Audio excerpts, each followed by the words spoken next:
Good morning, dear learners. Welcome to teaching learning session of sociology. In today's session, we'll discuss about various movements, gender-based movements, tribal movements, Dalit.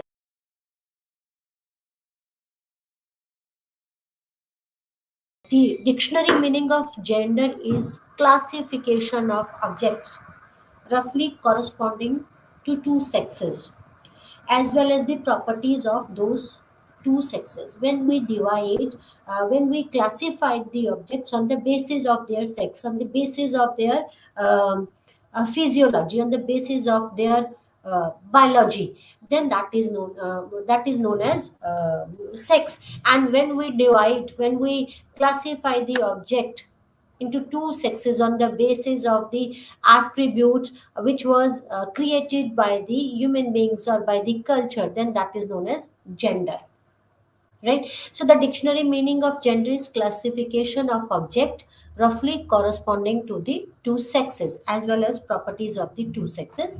When we discuss about the differences between the sexes, we generally focus on biology and the reproductive function. What is difference between the sex and gender? Sex, we difference between the gender on the basis of biology and reproductive function, then that is known as sex. But when a difference is related to various other attributes which may be socially or culturally, then that is known as gender. So gender is a sociological concept while sex is a biological concept, right? A social meaning is attributed with gender, right, while sex is a biological concept. So I hope you understand the difference between sex and gender. We'll discuss about gender movements, because it is related to culture. It is a concept, it is a social concept. Society has divided the two sexes, right? A role and status. What is role and what is status? A role tells about what is expected from an individual in a particular situation, right? While status deals with her or his expectation arising out of the situation. So, what is role being a mother? What is expected from a woman? That is known as a role of a mother or a woman. What is expected from an individual in a particular situation is known as role. While status deals with his or her expectations arising out of the situation. What individual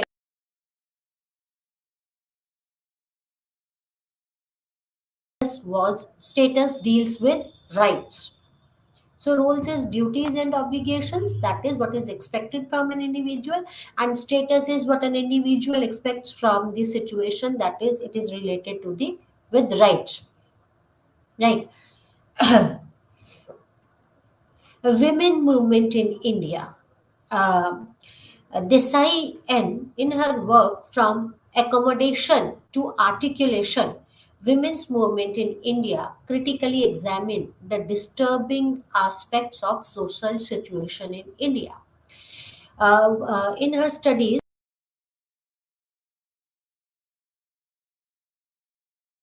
of Indian women, and according to her, that there was a disturbing situation of India for women, right? Um, And this disturbing situation of women in society is, in fact, the slow erosion of concerns women's issue even after independence. Even after independence, there were the movements, gender movements before independence. Even after independence, there were movements, but the conditions of women were not very good even after independence. So she studied about these disturbing facts, which has given rise to various type of movements. Independence generated a great deal of hope and optimism in the people, and the early 50s saw the enactment of several legislation which established a formal equality, removed social disabilities, setting up various administrative bodies for creation of opportunities for women, and inducting a number of feminists into the government. Before independence, the situations of women were not good in India. Even after independence, according to NSI, it was not good. But independence generated a hope of optimism. In 50s, in early 50s, various laws, various legislations were established, which states that there is a formal equality. You cannot distinguish on the basis of gender, on the basis of sex. There should be no distinction. There should be no differences. You cannot differentiate on the basis of sex, on the basis of gender. They have equal rights. This is, they have established the formal equality. It is just a formal equality, but still, the truth is, we all know, right? They removed social disabilities, setting up various administrative bodies were set up for creation of opportunities for women. It has been done by the government and inducting a number of women into government. The government established a central social welfare board in which many of the prominent women social workers were associated with that.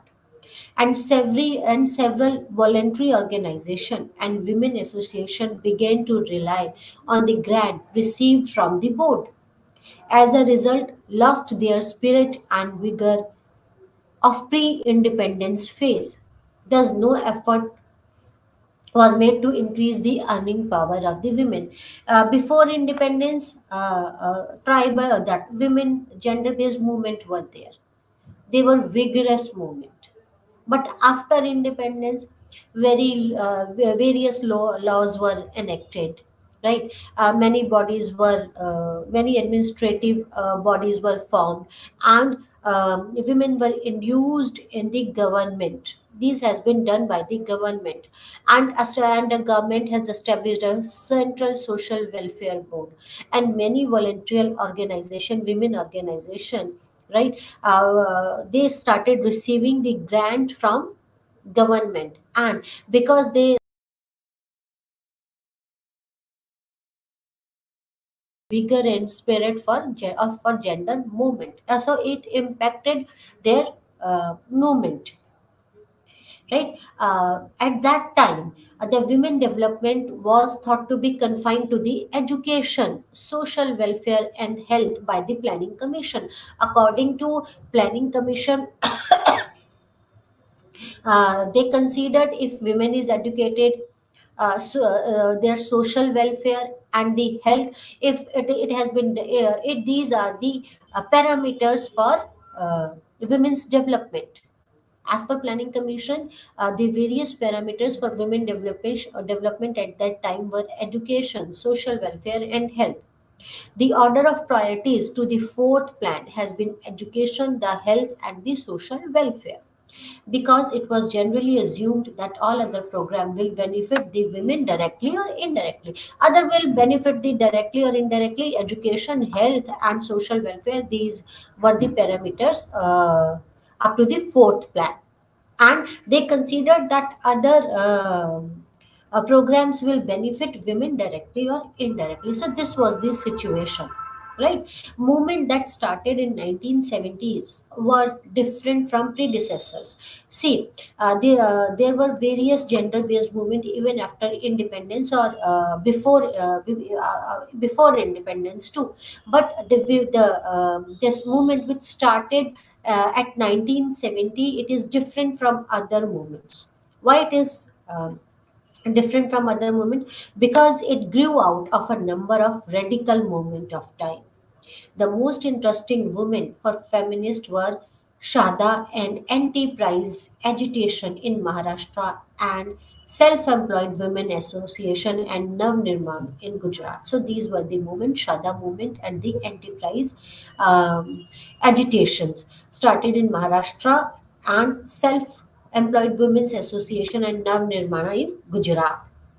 Shada movement started in Dhule district of Maharashtra, and was started by Bhil tribal landowners. So Shada movement was started in Maharashtra in Dhule district, and has been started by the Bhilai tribal landless landlord. Drought and famine in the Maharashtra during the period has in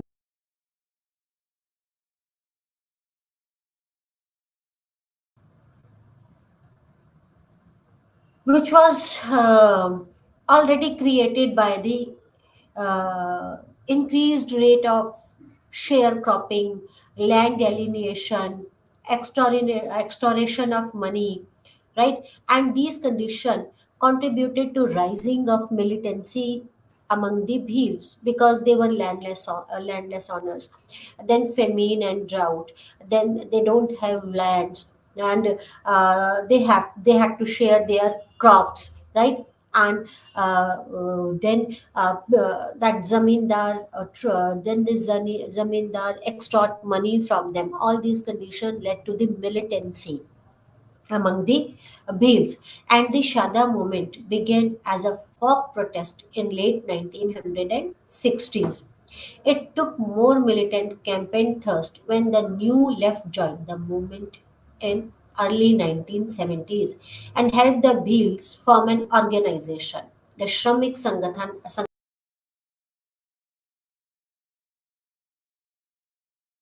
as a folk protest in 1960s, and it took a turn in 1917 when a New Left joined this movement in 1970s, and this new left helped the Beams to form an organization known as Shramika Sangathan in 1972.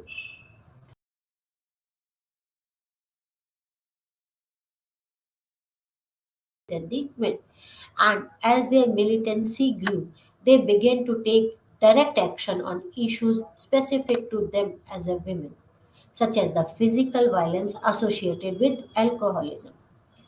Because of the growth in militancy, it impacted women. And in Shada movement, women were more active than the men, and they started taking action, direct action, because this militancy impacted the women. They suffered because of physical violence and because of alcoholism. Then a group of women began to go from village to village to storm liquor dens and destroy liquor pots. While in Gujarat, what was probably the first attempt of forming a women's trade union was made in Ahmedabad by a Gandhian socialist attached to the Textile Labor Association. So see the change in Gujarat. There was a first attempt of forming women's trade union. They formed a women trades union, right? It was formed by a Gandhian socialist, who was attached with the Textile Labor Association, formed in 1972 at initiative of Ella Bhatt. So Ella Bhatt was associated with Textile Labor Association, and she formed the first women's trade union, right?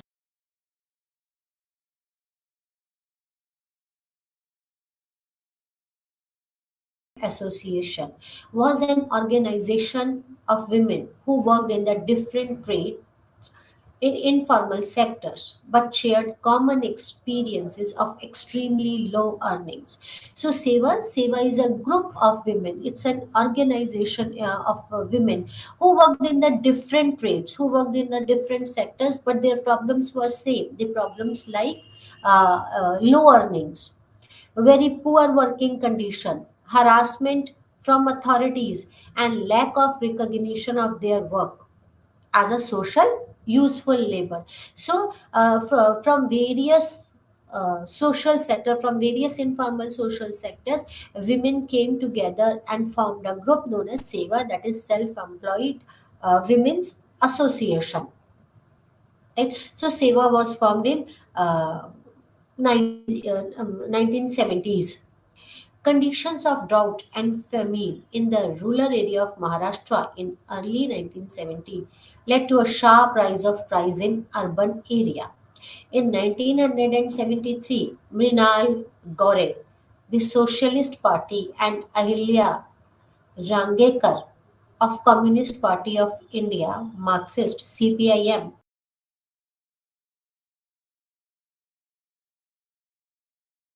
So Seva was formed, right?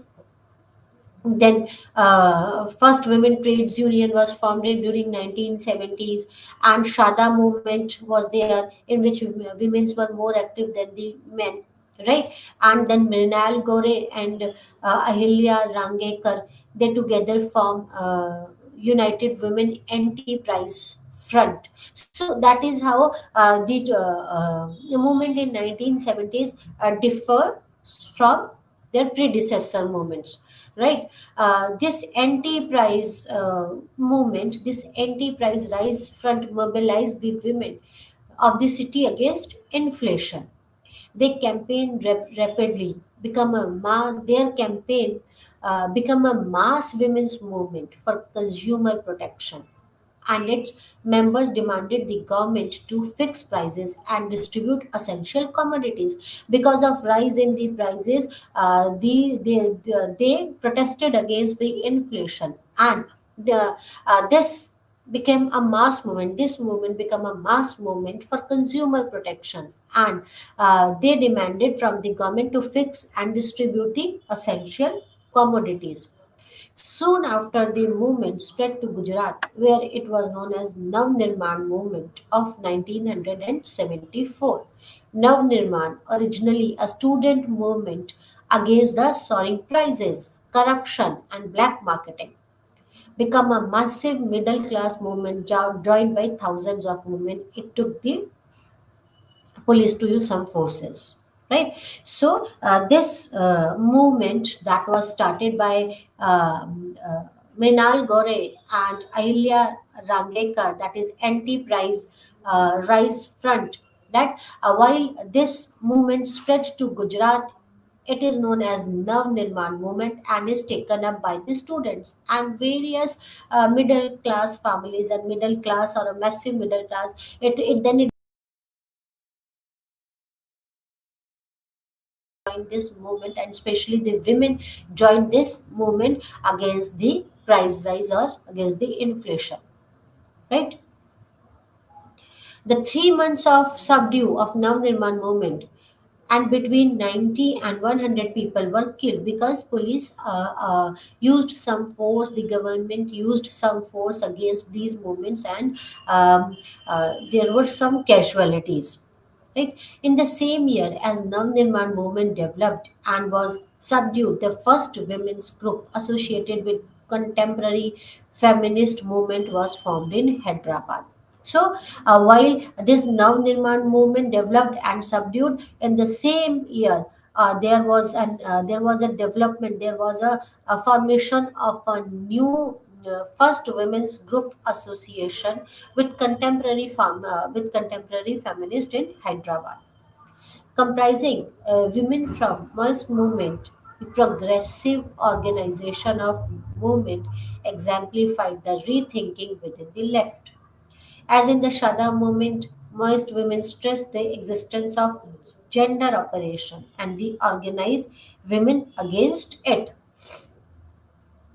In the year 1975, there was a sudden development of whole spat of feminist activities in Maharashtra. In 1970, 71, 72, various movements uh, arose, like Now Nirman movement was there, anti-price rise movement was there, right? And women trades associations were formed during 70s. But in 1975, there was a development of whole spat of feminist movement in Maharashtra. Influenced by POW, the Maoist women from Pune formed Purogami Stri Sangathan, and Maoist women in Bombay formed a Stri Mukti Sangathan. So these sangathans were formed in Pune and Mumbai. March 8th, the International Women's Day, was celebrated for the first time in India by both party-based and autonomous organization in Maharashtra. So see how these movement has changed. There was a change in the movement, right? And now in 1975, this Pune-based Purgami Stri Sangathan and Mumbai-based Stri Mukti Sangathan celebrated March 8th as an International Women's Day for the first time in India. In August, the Marathi socialist magazine Sadhana brought out a special women's issue. Now, see the rise of feminist movement. Now, even the magazines, the print media has started printing about these movement. So, in August, the Marathi socialist magazine Shada brought out a special women's issue.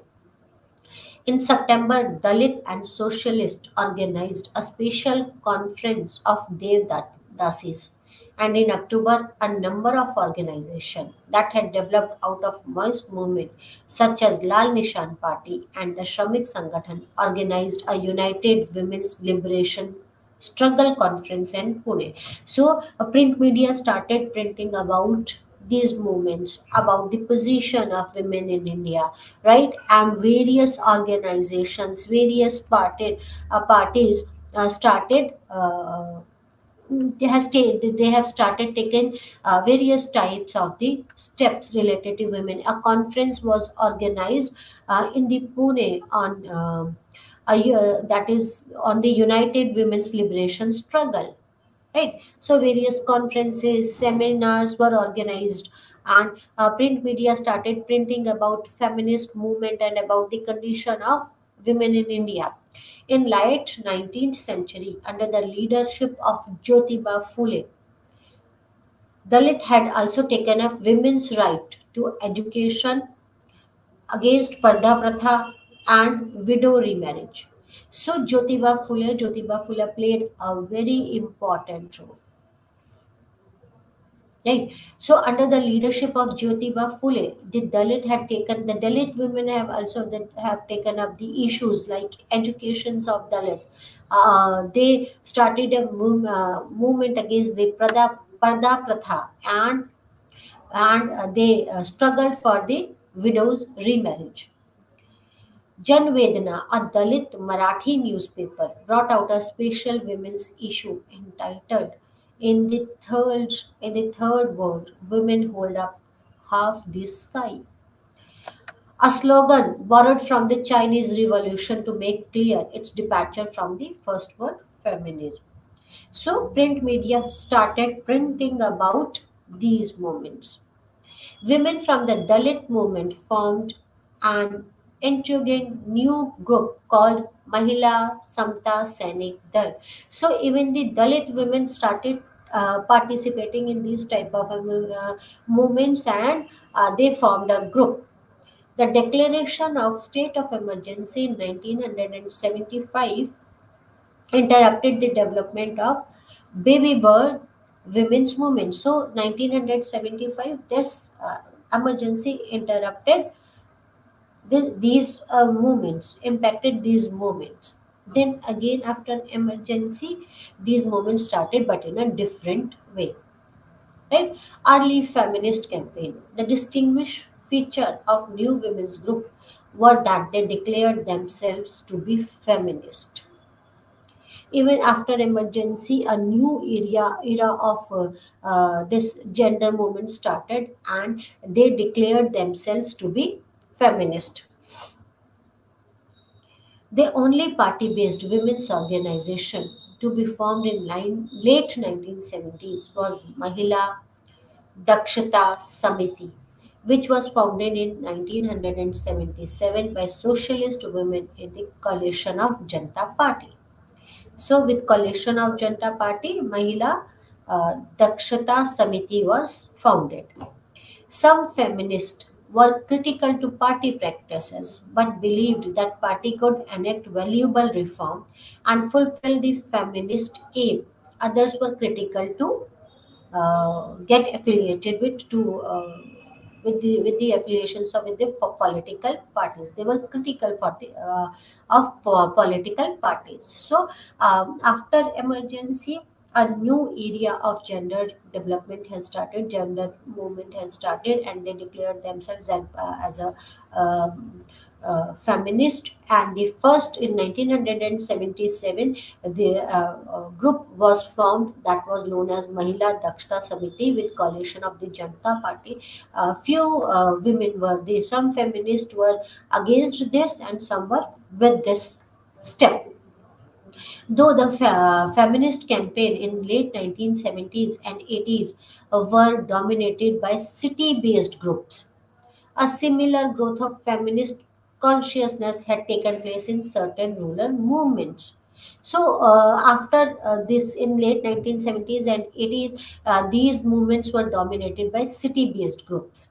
In 1950s, sharecroppers movement in the Telangana area of Andhra Pradesh was again renewed in 1970s, and the area was declared as a disturbed zone by the government.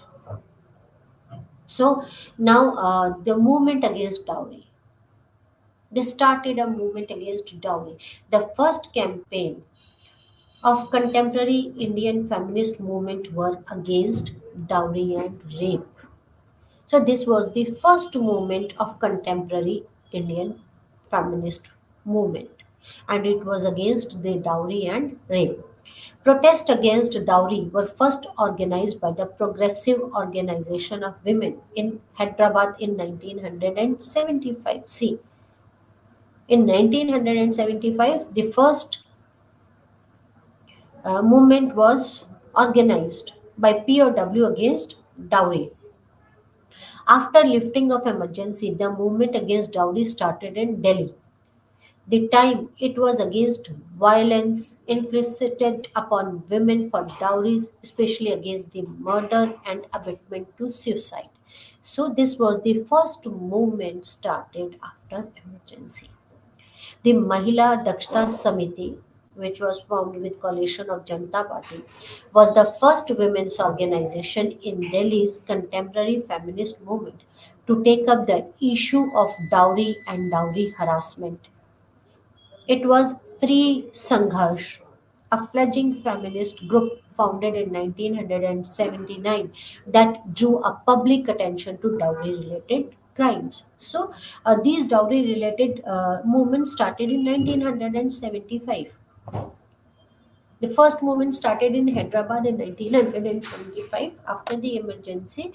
This movement again restarted in Delhi, and it has taken up by the Mahila Dakshta Samiti. But in 1979, uh, uh, there was a Sangathan known as Stree Sangharsh, right? This was a feminist group founded in 1979. This Stree Sangharsh, because of this Stree Sangharsh Sangathan, they drew the public attention to the dowry related crimes.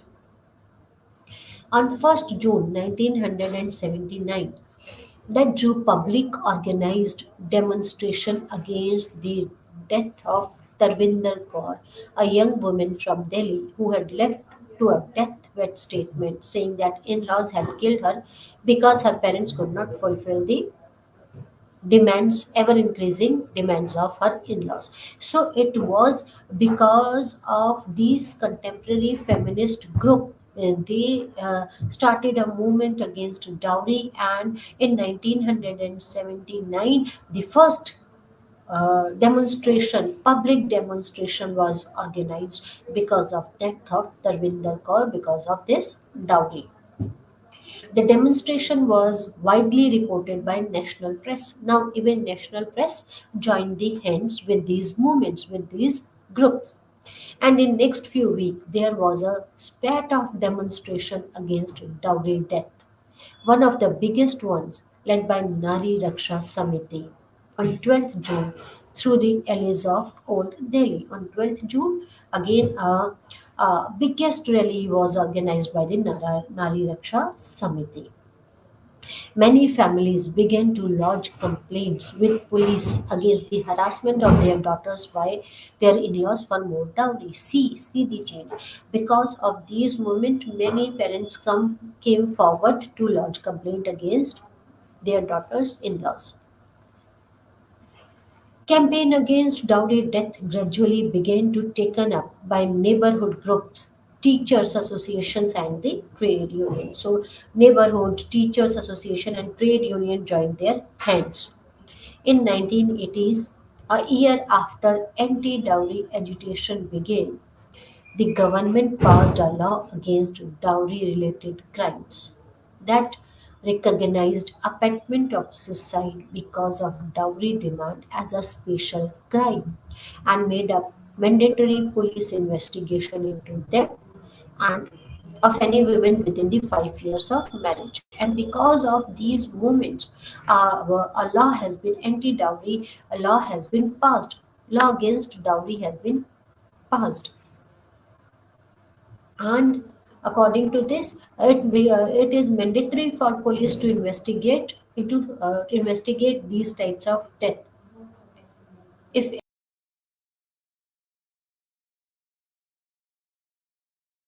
mandatory for police to investigate. And though the law was passed in 1900, it is the first positive judgment under it did not come until 1982, when Delhi Session Court magistrate found two people guilty of dowry, murder, and sentenced them to the death. So in 1982, for the first time, the Delhi High Court sentenced a death penalty to some who were charged with dowry death. The judgment was reversed by Delhi High Court in early 90s. In 1982, the Session Court passed this sentence, death sentence. But in 1983, Delhi High Court reversed the judgment. Right. And in 1985, the Supreme Court upheld the verdict but converted this sentence to the life imprisonment.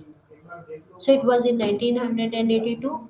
For the first time, the Session Court ordered, that is, they sentenced death penalty. In 1983, the High Court reversed the order, but in 1985, the Supreme Court upheld the verdict and um, but converted the sentence to the life imprisonment rather than the death.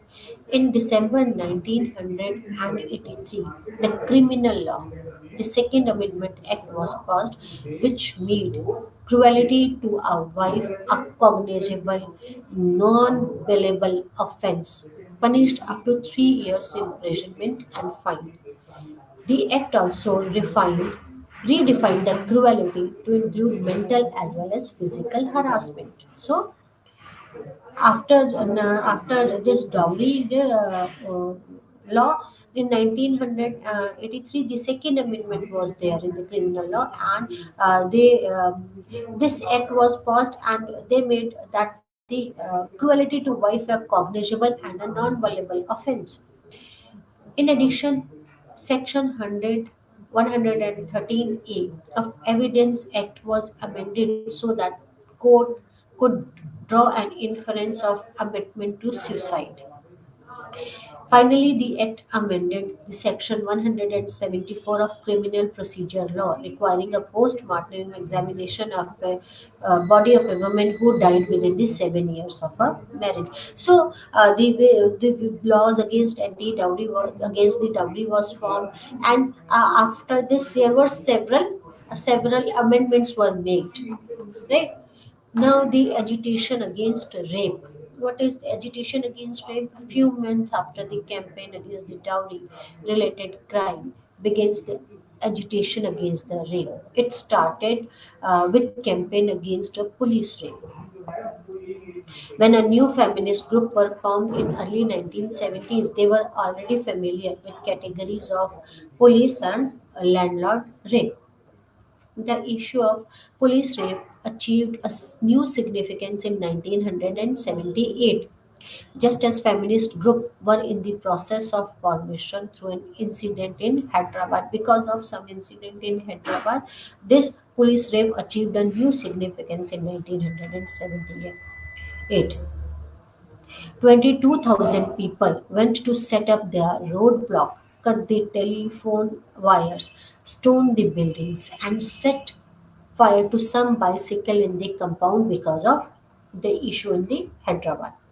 The army had to be called in. See, whether in that army had to be called in, and the uprising was quieted only after the state government had been dismissed and commission of inquiry into rape and murder has been appointed. See the impact of the movement. The state government had been dismissed, and the commission of inquiries into the rape and murder had been appointed. In 1970, there were women's demonstrations against incidents of police and landlord-employer rape in many parts of the country. So, in many parts of the countries, people started movement against these rapes. Campaign against these incidents were remained isolated from each other until 1980s, when an open letter by a four senior lawyer against the judgment in case of police rape in Maharashtra sparked off a campaign by feminist group known as Mathura rape case. There was a case known as a Mathura rape case. So this sparked up agitation against rape. The campaign against rape marked a new stage in development of feminist in India. The Bombay feminist group Forum Against Rape, which is now called as Forum Against Oppression of Women, decided in February 1980 to campaign for reopening of the case and wrote to the feminist groups across the country to propose that demonstration to be held on the International Women's Day to demand the retrial. And for the first time, the feminist groups coordinated a national campaign. So now these campaigns become the national campaigns. Groups in the several cities, 7 cities, recommended to FAR letter and organized a demonstration on the 8th March demanding the retrial of the Mathura case. In both Bombay and Delhi, a joint action committee were formed, a feminist group and socialist and communist party affiliates to coordinate the campaign. Within the months of agitation, the government introduced a bill defining the categories of custodial rape and specifying mandatory punishment of 10 years imprisonment, in camera trial, and shift of onus of proof to the accused. So, government introduced a bill as a result of these movement against rape. The result is the government introduced a bill which categorized the custodial rape and growth and maturing of the movement. The mixed experience of campaign against rape and dowry led many feminists to question their methods and techniques. The discovery that was little and faulty connection between the enactment and the implementation of law left many feeling rather bitter that the government had easily sidetracked their demands by enacting the legislations. So there was a mixed reaction of the movement, the results which they get because of the anti-rape movement, because of the rape movement and the dowry movement. They felt like that government had cheated them. This gave rise to the further question about efficacy of basing campaign around the demand for changes in the laws and by extension around the demands for action from the states. In 1980s, women's centers were formed in several cities to provide women with legal aid, counseling, healthcare, and employment.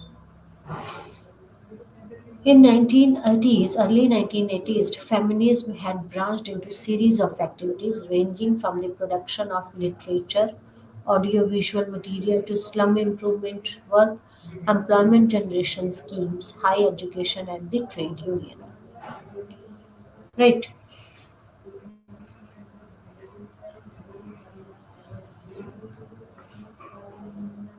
Women's studies took off in 1980s, initially under the aegis of independent research institutes such as Center for Women's Development Studies in Delhi, though an attempt to fund the research at the university level was initiated by SNDT, Women's University in Women, which set up a women's research unit. So various women research units were set up. These are the results of these women, and the women studies took up in 19. It is now people started studying about the women's, their problems, their issues. The SNDT and CDWS began a joint pre-post annual National Women's Studies Conference, and interest in women's studies grew so rapidly that today the University Grant Commission, a central government body, plans to set up a women's study course at the college level. Now, there is a women's studies course at the college level.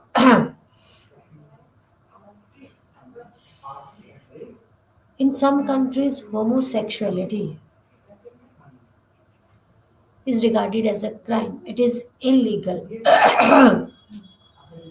and is often met by imprisonment of the fines. But the first bold step in was taken by USSR when it decriminalized the homosexuality in around 1920, right? Uh, but this victory was short-lived because during the rule of Stalin, homosexuality was recriminalized. The movement called the Homophile movement was started in some European countries in 1945 and continued up to 1970. A new movement called the Gay Liberation Movement started in 1970 and continued for the 4 years, and homosexual group like Gay Liberation Front and Gay Activities Alliance were formed. Now there was a movement.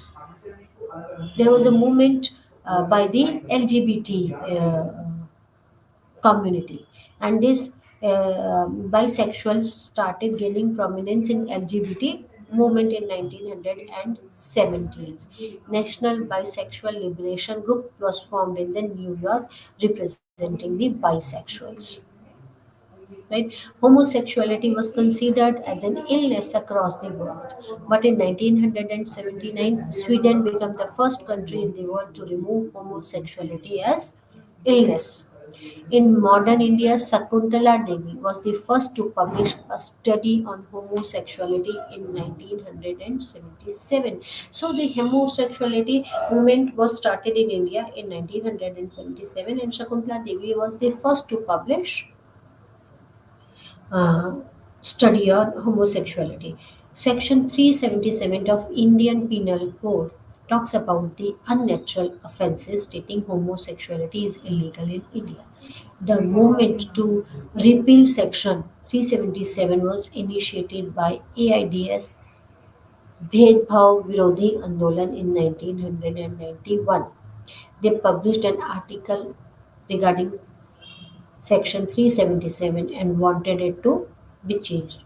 In 2001, it gained a momentum when a public interest litigation was filed by the Nas Foundation in Delhi High Court.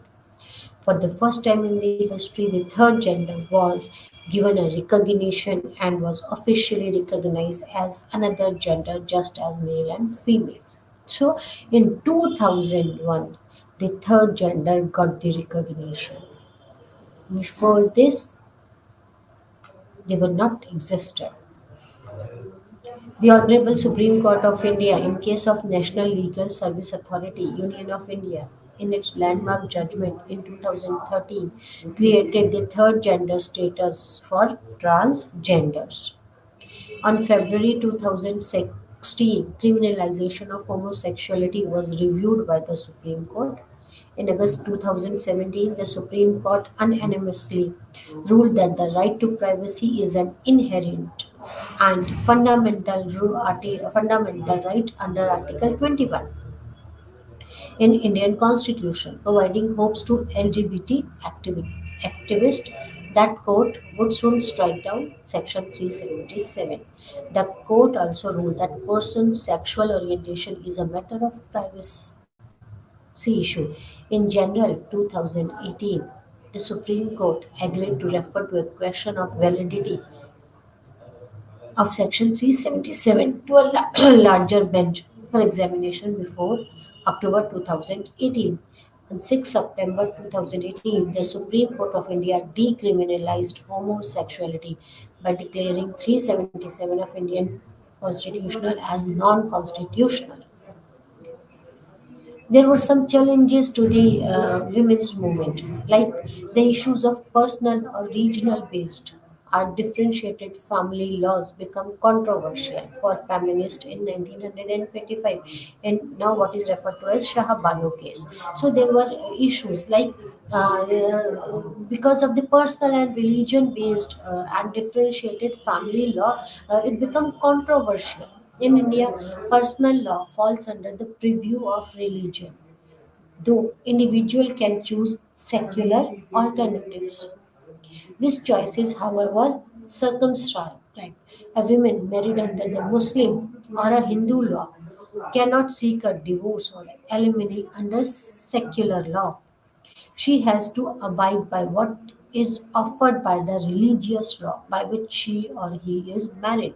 So there are some personal laws as well as secular laws.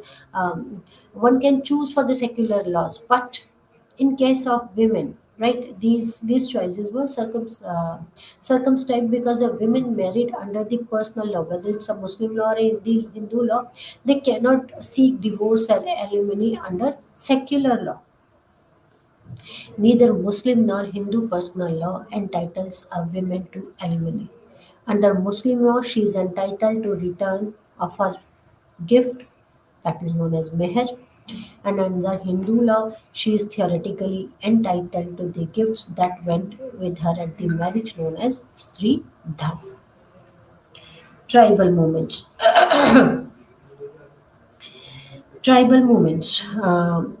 Article 342 of the Constitution of India has termed tribe as scheduled tribes, and Article 366(25) has defined scheduled tribe as such tribes or tribal communities or parts or groups within such tribes or tribal communities are deemed under Article 342 to be scheduled tribe for the purpose of this constitution.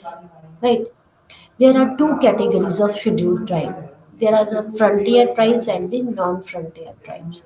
Frontier tribes dwells in the northeast frontier state of India, such as Arunachal Pradesh, Manipur, Mizoram, Assam, Meghalaya, Tripura, and Nagaland. These are known as the frontier tribes. That is, it constitutes about 11% of the tribes. Right, frontier tribes dwells in the northeast frontier, and non-frontier tribes who are geographically spread across the country.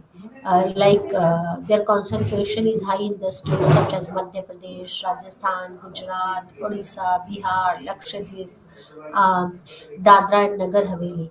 It constitutes about 89% of total population of tribes in India. So, frontier tribes is about 11% and non-frontier tribe is about 89%.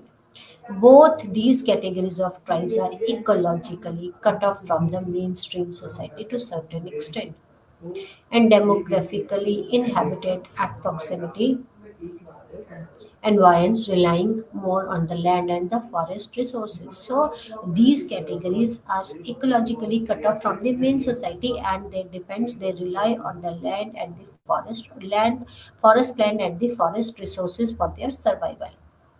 Inhabiting the borders of the larger society, tribal community represents the lower section of the population. Despite of their acquaintance with non-tribal, they retain their own identity through distinct pattern of living, through their dialects, cultural heritage, lifestyle, form of religion, rituals, self-identities, and various other things. Prior to the arrival of British, the tribal communities dwelled in and around the forest because of their traditional right. It was their traditional right because they always survived on the forest land and the resources, and forest is considered to be their property, right? Over the forest produce comprising the essential commodities based on their daily needs, such as food, cattle, rearing and grazing, and construction of houses from timber and cultivation. The police of British perturbed the long established traditional pattern of land ownership system of tribal through creating a class of zamindar, that is landlords, which though were regarded by the tribal as outsiders. So, what was the prior to the arrival of the British? These communities dwelt in and around the forest, and forest was their house. Right, forests were considered to be their property, but the Britishers especially disturbed this the Britishers has disturbed this established tradition and this ownership of the land, and they created a zamindar or the landlord type of a thing, uh, uh, which though were regarded by the tribal as the outsiders. So Britishers has given the rights of the forest to the zamindar, and the tribal considered them as an outsider. The newly created British landlord system reduced the tribal to the mere tenants, thus transforming the traditional land ownership system into tenancy. So, before arrival of the Britishers, the forests were considered to be their property, tribals' property. But because of after the arrival of the Britishers, they created the zamindars, and zamindars were the owners of the land. And because of the change in the landlord system, this change has reduced the tribal to the mere tenants rather than the landowners. They further created the traders class and marked the evolution of the market economy. High rentals were taken from tribals. They were stabbed physically for any defiance in the trade and even forced into selling out not only their property but their spouses and their children, as well as against the debt. In response to exploitation caused by the British police, tribal communities started revolts, and this marked the beginning of the tribal movement in India, which were guided by respective chiefs of the tribal communities. Because these Britishers, the police, through police, they started creating problems for the tribals. They snatched their land, right? They snatched their properties, crops. They were turned into tenants. They were mere tenants rather than the landowners, and this has created these were the reasons uh, which started a revolt, right? And tribals started a revolt against Britishers. The tribal movement, be it a peasant movement, forest and land, identity, and other social or political oriented, can be comprehended through two paths: violent movement and non-violent movement. So some movements were violent and some were non-violent movement. Non-violent movements are kind of resistance movements involving strategic bargain and negotiation with the oppressors without resorting any form of violence, while violent movement is a form of resistance when in the suppressed erupt through revolts and other form of violent resistance practices. Violent, non-violent, and violent tribal movement include the Tana Bhagat movement and the Mayurya movement. So, Tana Bhagat movement was non-violent movement, and violent movement was the Mayurya movement. Tana Bhagat movement, which is a non-violent movement, point towards the struggle, towards the structural transformation of the communities, while Mayurya movement, a form of violent resistance, was directed towards the reshaping and reforming the tribal pattern of livelihood involving forest and land. What were the causes of tribal movement? Tribal movement involved different issues that affected their livelihood, their structure. This movement erupted because of denial of their rights by the Britishers. This suggested that the tribal movement this suggests that the tribal movement started against the uh, uh, Britishers because of their policies. Causes of the tribal movement can be derived in an attempt to increase agriculture produce by non-tribal. They discarded the traditional multi-party land ownership among tribal, which further resulted in socio-economic differentiation. the tendency of missionaries to refuse to revolt against the government, and enacting a new forest regulation which shifted the control of tribal over forest land to the government. The emergence of zamindari system. Taxes imposed on the timber uses constraint on shifting cultivation due to land grab policy of the government, and considering the land as a private estate as a result of tribal lost their lands. So tribal movements can be categorized into three phases. The first phase, that is from 1789 to 1860. Second phase 1860 to 1920, and third phase 1920 to 1947. Tamar revolts from 1789 to 1832, led by Bholanath Sahay. Tribal communities from Tamar revolted from 1789 to 1832 against British operations. Not only the Tamar tribe, but they were joined by other tribes such as Medinapur, Koilpur, Dhanda, Chatsila, Jalda, Sili, who jointly revolted against the Flemish alliance system of British government. The marked alliance system indicated the failure of British government to secure a land rights of the tenants, as a result which they were evicted from their land. Right? This apparent caused unrest among the Tamar tribes and others in 1789, and during this period from 1782 the Tamar revolt repeated 7 times. Then there was a Kherwar movement in 1832. Kherwar is a name which was attached to the Santhals in ancient times. What triggered Kharwar movement was tribals' desire to retain their independent territory which they enjoyed in the past. Bhagat Majhi, who initiated this movement, announced to reinstate the lost independence of tribal, provided, however, they refrain from committing sins. That's all for today. Thank you very much. We'll continue with this in our next lecture. Namaskar.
ఈరోజు మన పాఠం వచ్చేసి administrative management approach, అంటే పాలన నిర్వహణ యొక్క దృక్పథం.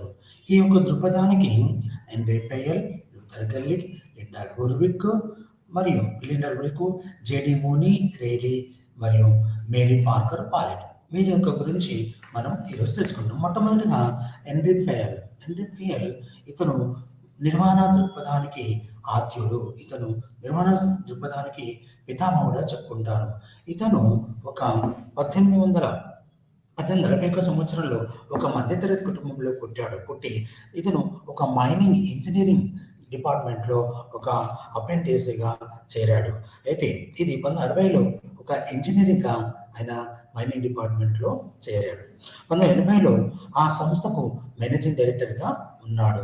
1918 విరమణ చేసే వరకు అతను చేసినప్పటికీ 1925 వరకు ఆయన ఆ సంస్థకి డైరెక్టర్గా కొనసాగించాడు. ఎందుకంటే ఇతను తన స్వశక్తితో ఒక బాగా వెనుకబడ్డ ఒక కంపెనీలో చేరి ఆ కంపెనీని ఉన్నత స్థాయికి తీసుకొచ్చిన వ్యక్తి ఈ యొక్క ఫెయల్.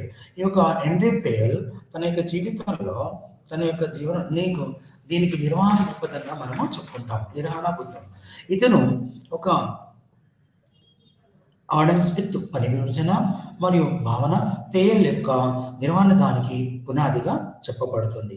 ఫెయల్ నిర్వహణతో పాటు శాస్త్ర సాంకేతిక విషయాలపై విస్తృతంగా రచనలు చేశాడు. అతని మొట్టమొదటి రచన సాధారణ పారిశ్రామిక జనరల్ ఇండస్ట్రియల్ మేనేజ్మెంట్, సాధారణ పారిశ్రామిక నిర్వహణ. ఇది మొట్టమొదటిగా ప్రచురణ అది 1916లో ఇతను ప్రచురించబడింది. ఆ తర్వాత 1923 సంవత్సరంలో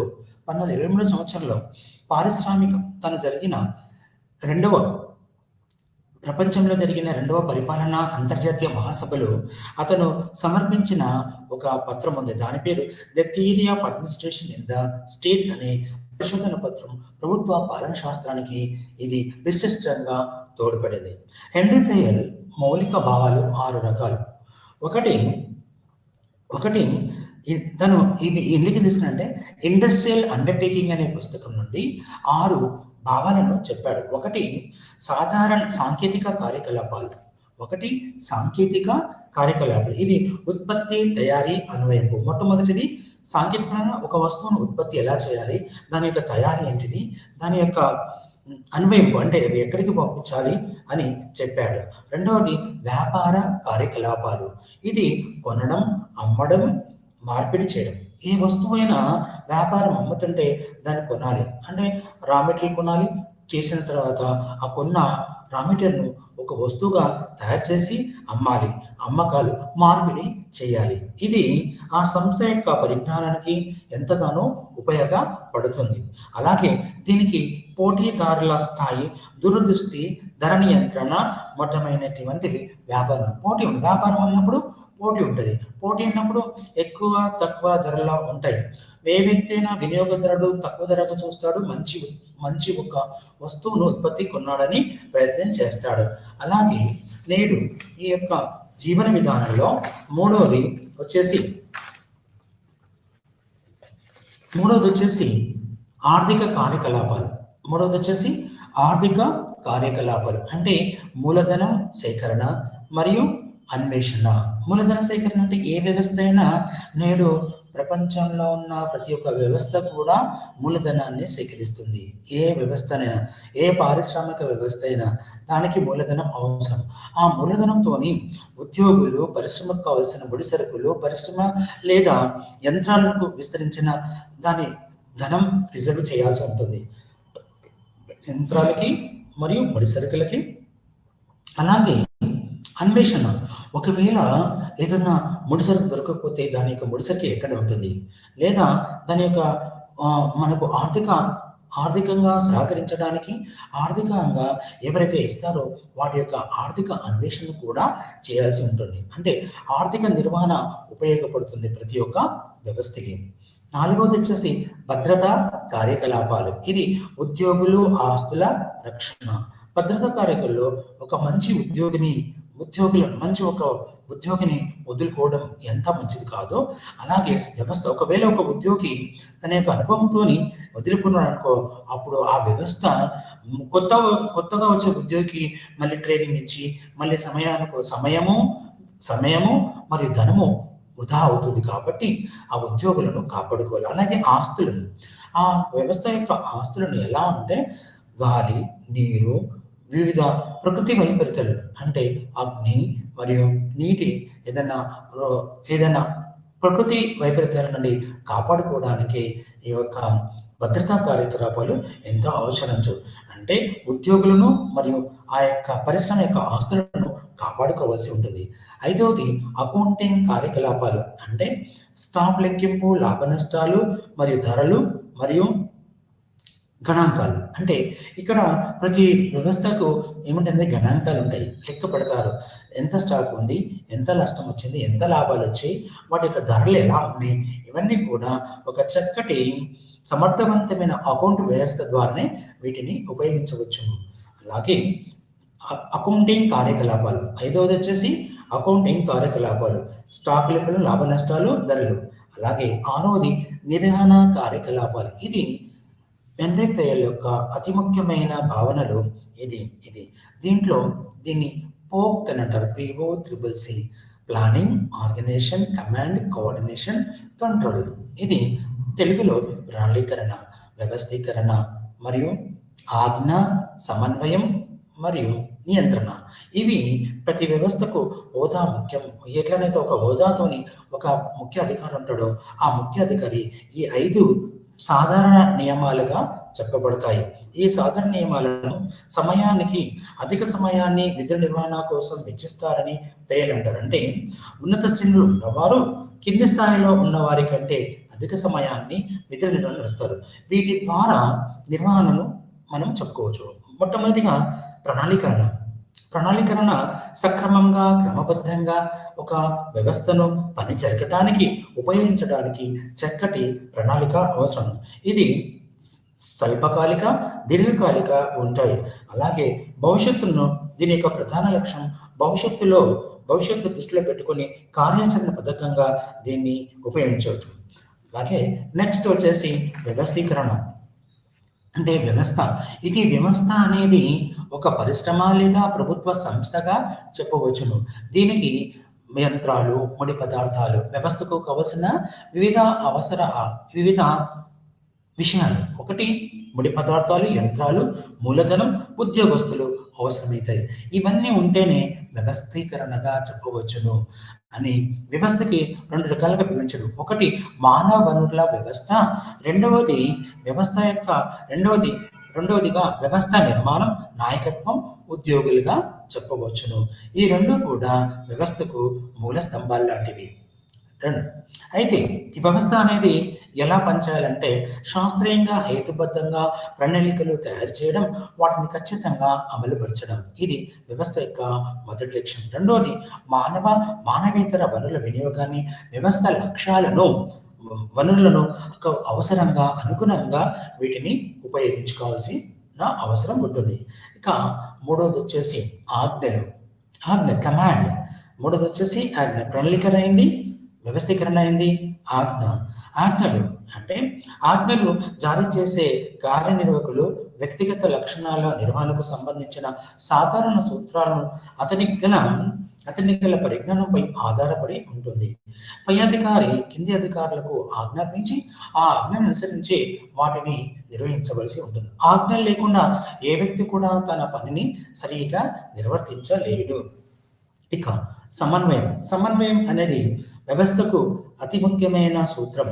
ఈ యొక్క సమన్వయం లేకపోతే ఏ వ్యవస్థ మనుగడ కూడా కొనసాగదు. సమన్వయం అనేది నిర్వాహకుని యొక్క ఆధీనంలో కార్యకలాపాలను మేళవించి వ్యవస్థ లక్ష్య సాధన కోసం కృషి చేయాల్సి ఉంటుంది. ఇక్కడ ఏంటంటే సమన్వయం వ్యవస్థ లక్ష్యం కోసము ఆ యొక్క సంస్థ తన యొక్క ఎవరి చేత సమన్వయం ద్వారా కోఆర్డినేషన్ అంటారు. ఈ కోఆర్డినేషన్ ద్వారా సంస్థలో ఉన్న అన్ని విభాగాలు కలిసి ఆ సంస్థ యొక్క లక్ష్యాన్ని నెరవేర్చడానికి ఈ సమన్వయం ఉపయోగపడుతుంది. అంటే వ్యవస్థ లక్ష్యాలు చేరుకునేటట్లు చేయడమే సమన్వయం యొక్క ప్రధాన లక్ష్యం. నియంత్రణ, ఇది ముందుగా నిర్ణయించుకున్న ప్రణాళిక ప్రకారం అన్ని కార్యక్రమాలు జరుగుతున్నవి లేనిది పరీక్షించి వాటి సాధనకై ఆజ్ఞలను ఇవ్వాలి. ఆ క్రమంలో ఉద్యోగులు చేసే పొరపాట్లను సరిదిద్ది వారి యొక్క బలహీనతను సరిదిద్ది వారిని నియంత్రణ చేసి ఆ ఇచ్చిన ఆజ్ఞను సరిగా నిర్వహణ చేయకపోతే వారు నియంత్రించి వారి యొక్క కార్యక్రమం నిర్వహణ చేయగలడానికి నియంత్రణ ఉపయోగపడుతుంది. ఇక ఫెయిల్ యొక్క 14 నియమాలు. అయితే ప్రతి వ్యవస్థలో ప్రతి కార్యానికి శారీరకంగా ఐదు లక్షణాలు ఉండాలి. ఒకటి శారీరక మంచి ఆరోగ్యం, శారీరక దృఢత్వం. ఏ వ్యక్తి అయినా ఎక్కడైనా పని చేస్తే చక్కగా శరీరం దృఢత్వంగా మరియు మానసిక ఆరోగ్యం చక్కగా ఉండేవి. రెండవది మానసిక విషయాల్లో నేర్చుకొని చక్కగా సామర్థ్యం, న్యాయాన్యాయాలను చక్కగా ఎప్పటికప్పుడు చెప్పగల సామర్థ్యం కలగాల్సి ఉంటుంది. మూడవది నైతికత, బాధ్యతల స్వేచ్ఛతో స్వీకరించాలి. అంటే తప్పు ఒప్పులు మంచి చెడులను చెప్పగల నైతిక విలువలు కలిగిన వ్యక్తి ఉండాలి. సాధారణ పరిజ్ఞానం. నాలుగవది సాధన, నిర్వహణ విధులను గురించిన పూర్తి పరిజ్ఞానం కూడా విషయాల పట్ల సాధారణ సంబంధం కలిగి ఉండాలి. ఐదవది ప్రత్యేక విజ్ఞానం, ఒక వ్యవస్థలో పనిచేసే కార్యాలయానికి అతనికి సాంకేతిక, వ్యాపార, ఆర్థిక, నిర్వహణ మొదలైన విషయాల్లో ప్రత్యేకమైన పరిజ్ఞానం ఉండాలి. ఇవి 5 లక్షణాలు ఉండవలసిన కార్యం. ఒకటి ఏంటిది? శారీరక, 2 మానసిక, 3 నైతిక, 4 సాధారణ పరిజ్ఞానం, 5వది ప్రత్యేక విజ్ఞానం. ఇక హెన్రీ ఫెయిల్ యొక్క 14 నియమాలు. Henri Fayol 14 principles of management. Henri Fayol's 14 principles of management. మొట్టమొదటిది వచ్చేసి పని విభజన. ఇది ప్రతి వ్యవస్థకి, ప్రతి ఒక్క వ్యక్తికి ఏదైనా పనిని సాధించాలంటే పని విభజన అనేది అతి ముఖ్యమైనది. ఈ పని విభజన లేకపోతే అంటే ప్రత్యేకీకరణ, పని విభజనలో ప్రత్యేకన స్పెషలిస్ట్ అంటారు. ఈ ప్రత్యేక పని విభజన లక్ష్యం ఏమిటంటే అనేక ప్రయత్నాల్లో శ్రమతో కూడిన అధిక ఉత్పత్తిని సాధించడానికి పని విభజన చేయవలసి ఉంటుంది. ఏ సంస్థ అయినా, ఏ యొక్క పరిశ్రమ అయినా పని విభజనతోనే తన యొక్క లక్ష్యాన్ని నెరవేర్చడానికి ఆస్కారం కలదు. రెండవది అధికారం, బాధ్యత. ప్రతి ఒక్క వ్యక్తికి అధికారంతో పాటు బాధ్యతలు అప్పగించేటది అంటే ఇక్కడ అధికారం అనేది ఇది అధికారము బాధ్యత సమ్మిళితమైనది వ్యవస్థలో. అంటే ప్రతి స్థాయిలో ఉద్యోగికి అతనికి అవసరమైన అధికారాన్ని ఇచ్చి అతని బాధ్యతలు నిర్వర్తించాలా చేయడమే దీని యొక్క ముఖ్య ఉద్దేశం. అధికారం, బాధ్యత. ఎప్పుడైతే ఎవరికైతే అధికారం ఇస్తామో వాళ్ళు బాధ్యతలు కూడా నిర్వహించాల్సిన అవసరం ఉంటుంది. అలాగే మూడవది వచ్చి క్రమశిక్షణ. ఈ క్రమశిక్షణ అనేది వ్యవస్థలో పనిచేసే ఉద్యోగులకు, వ్యవస్థకు తమ మధ్య ఉన్న ఒడంబడిక తెలవకి తగినంటే ఆ ఇద్దరి మధ్యలో ఉన్న సంబంధాలు ఏదైతే ఉంది, ఒప్పందం అవుతుందో ఆ ఒప్పందం అనుసరించి వాళ్ళు తమ యొక్క బాధ్యతలను మరియు క్రమశిక్షణతో నిర్వహించాల్సిన ఆవశ్యకత ఉంది. నాలుగవది ఆజ్ఞా ఏకత్వం. ఒక ఉద్యోగి ఏ పనైనా సరే ఒకే అధికారి నుంచి ఆజ్ఞను స్వీకరించాలి. ఒక వ్యక్తి ఆజ్ఞా ఏకత్వం అంటే ఒక సమయంలో ఒక అధికారి నుంచే తన ఆజ్ఞ స్వీకరించాలి. ఒక సమయంలో ఇద్దరు ఆజ్ఞలు ఆజ్ఞాపిస్తే ఆ వ్యక్తి ఎవరికి పనిచేయాలని సందిగ్ధపడతాడు. కాబట్టి ఆజ్ఞా ఏకత్వం, ఒక అధికారి ఒక వ్యక్తిని ఆజ్ఞాపించి ఒక సమయంలో ఒక వ్యక్తి పనిచేయగలిగే దాన్ని ఆజ్ఞా ఏకత్వం అంటారు. ఐదవది నిర్దేశన ఏకత్వం. ప్రతి చర్య, ప్రతి వ్యవస్థలో ఒక వ్యక్తి యొక్క నిర్దేశకత్వంలో పని చేయాలి. 2-3 వ్యక్తులు ఎవరైనా దాన్ని నిర్దేశకత్వం చేస్తే అది మంచిగా జరగదు. కాబట్టి ఆర్థిక నిర్దేశకత్వం అనేది ఒక వ్యక్తితో జరిగే ఒక పనికి ఒక వ్యవస్థలో ఒక వ్యక్తి యొక్క నిర్దేశకత్వంలో పని చేయాల్సిన అవసరం. సాధారణ ప్రయోజనాలకు వ్యక్తిగత ప్రయోజనం లోబడి ఉంది. సాధారణ ప్రయోజనాలకు వ్యక్తిగత ప్రయోజనం అంటే ఒక వ్యవస్థలో అందరూ కలిసి పనిచేస్తారు. ఒక వ్యక్తి తన స్వార్థంతో తన పని మాత్రం చేయకుండా వ్యవస్థతో అందరితో కలిసి సాధారణ ప్రయోజనాలుగా ఒక వ్యక్తి తన ప్రయోజనం కాకుండా అందరితో కలిసి సాధారణ ప్రయోజనాలతో కూడుకొని పనిచేస్తే ఆ వ్యవస్థ చక్కగా మనుగడ కొనసాగిస్తుంది అని చెప్తున్నాడు. ఇక్కడ 7వది ఆ ఉద్యోగులకు పారితోషికాలు, రెమ్యునరేషన్. ప్రతి వ్యవస్థకు ఇది ఒక చక్కటి ఆకర్షణీయమైన సూత్రం. ఉద్యోగులు, ప్రతి ఒక్క ఉద్యోగి ఎక్కడనైతే మంచి పారితోషికం లభిస్తుందో ఆ పారితోషికం దగ్గరికి అతను చక్కగా ఆ యొక్క ఆ యొక్క ఉద్యోగ నిర్వహణ బాధ్యతలు చేస్తాడు. అంటే ఏ ఉద్యోగి అయితే సంతృప్తిగాను న్యాయంగాను ఉండే విధంగా ఉద్యోగానికి పారితోషికం ఇవ్వాలి. సముచితమైన ఇది ఇస్తే అప్పుడు ఆ ఉద్యోగి సంతోషంగా తన పనిని నిర్వర్తిస్తాడు. అలాగే కేంద్రీకరణ. కేంద్రీకరణ అనేది అతి ముఖ్యమైనది. అన్నీ ఒకే చేత చేర్చడం.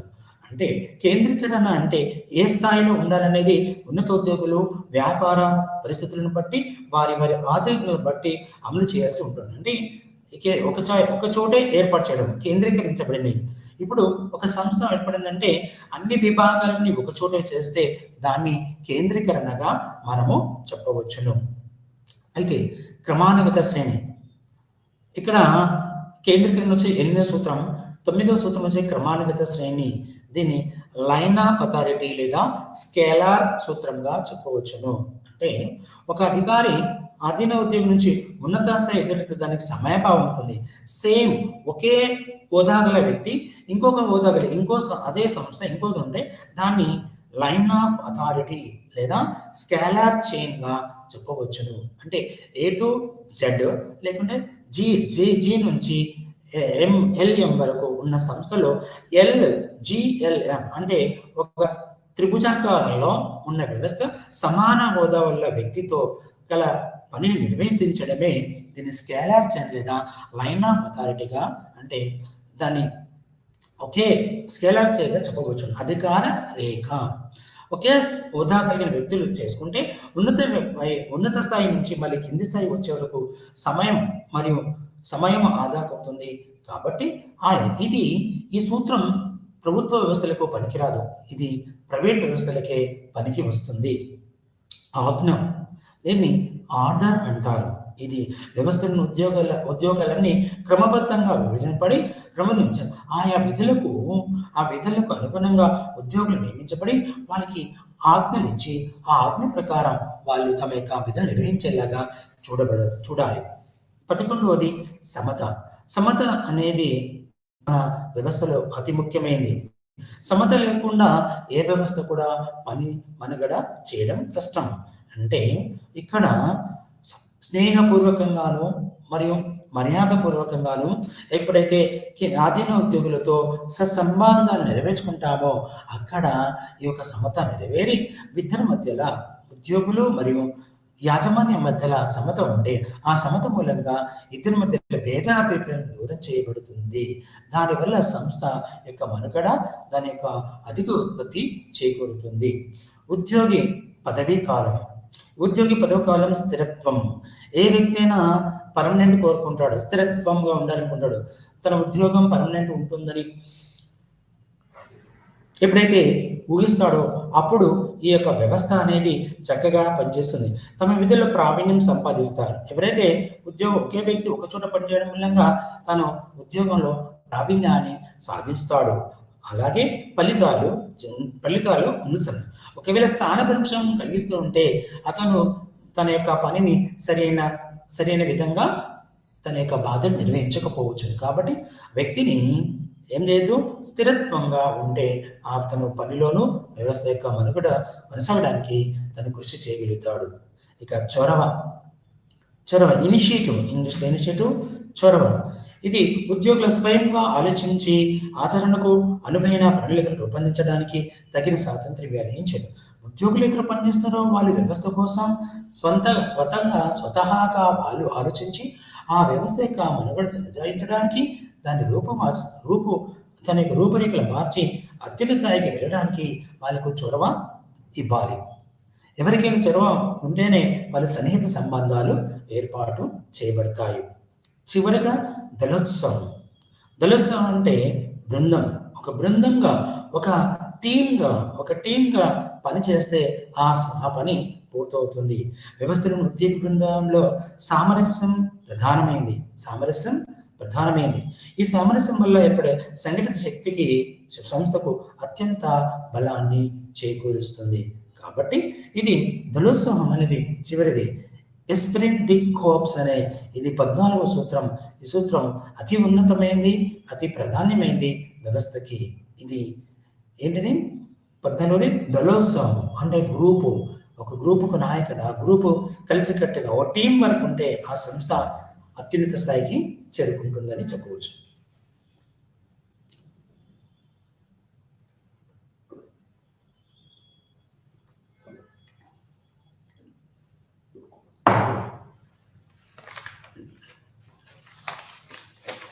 ఇక నెక్స్ట్ వచ్చేసి లూథర్ గల్లిక్ మహాశయుడు. ఇతను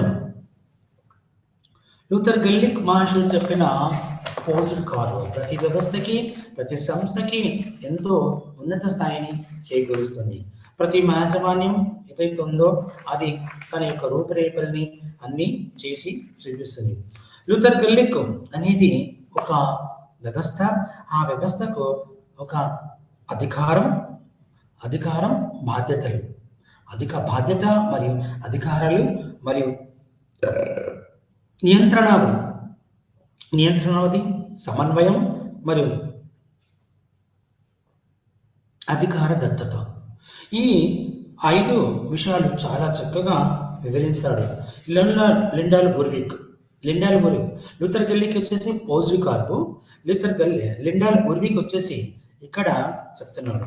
అయితే మొట్టమొదటి పదమైన POSDCORB planning, POSDCORB, POSDCORB planning, organization, staffing, directing, coordination, reporting, budget, ప్రణాళీకరణ, వ్యవస్థీకరణ, సిబ్బంది నిర్దేశకత్వం, సమన్వయం, నివేదన, బడ్జెట్.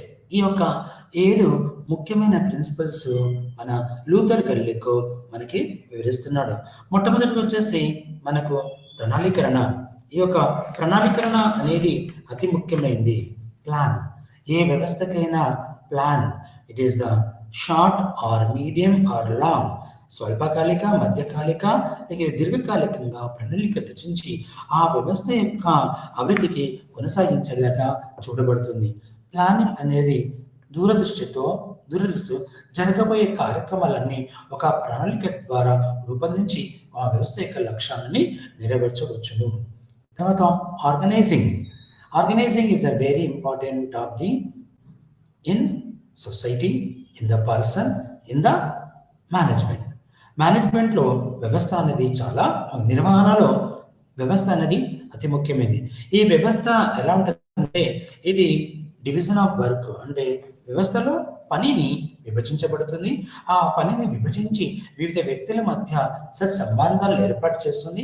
ఆ వ్యవస్థలో సిబ్బంది ఉంటారు, రా మెటీరియల్స్ ఉంటుంది. వీటన్నిటికీ దీని యొక్క గుర్తింపే ఆర్గనైజేషన్ వ్యవస్థ. అయితే ఇక్కడ staff is a more important for the organisation. ప్రతి వ్యవస్థకి సిబ్బంది అతి ముఖ్యమైనది.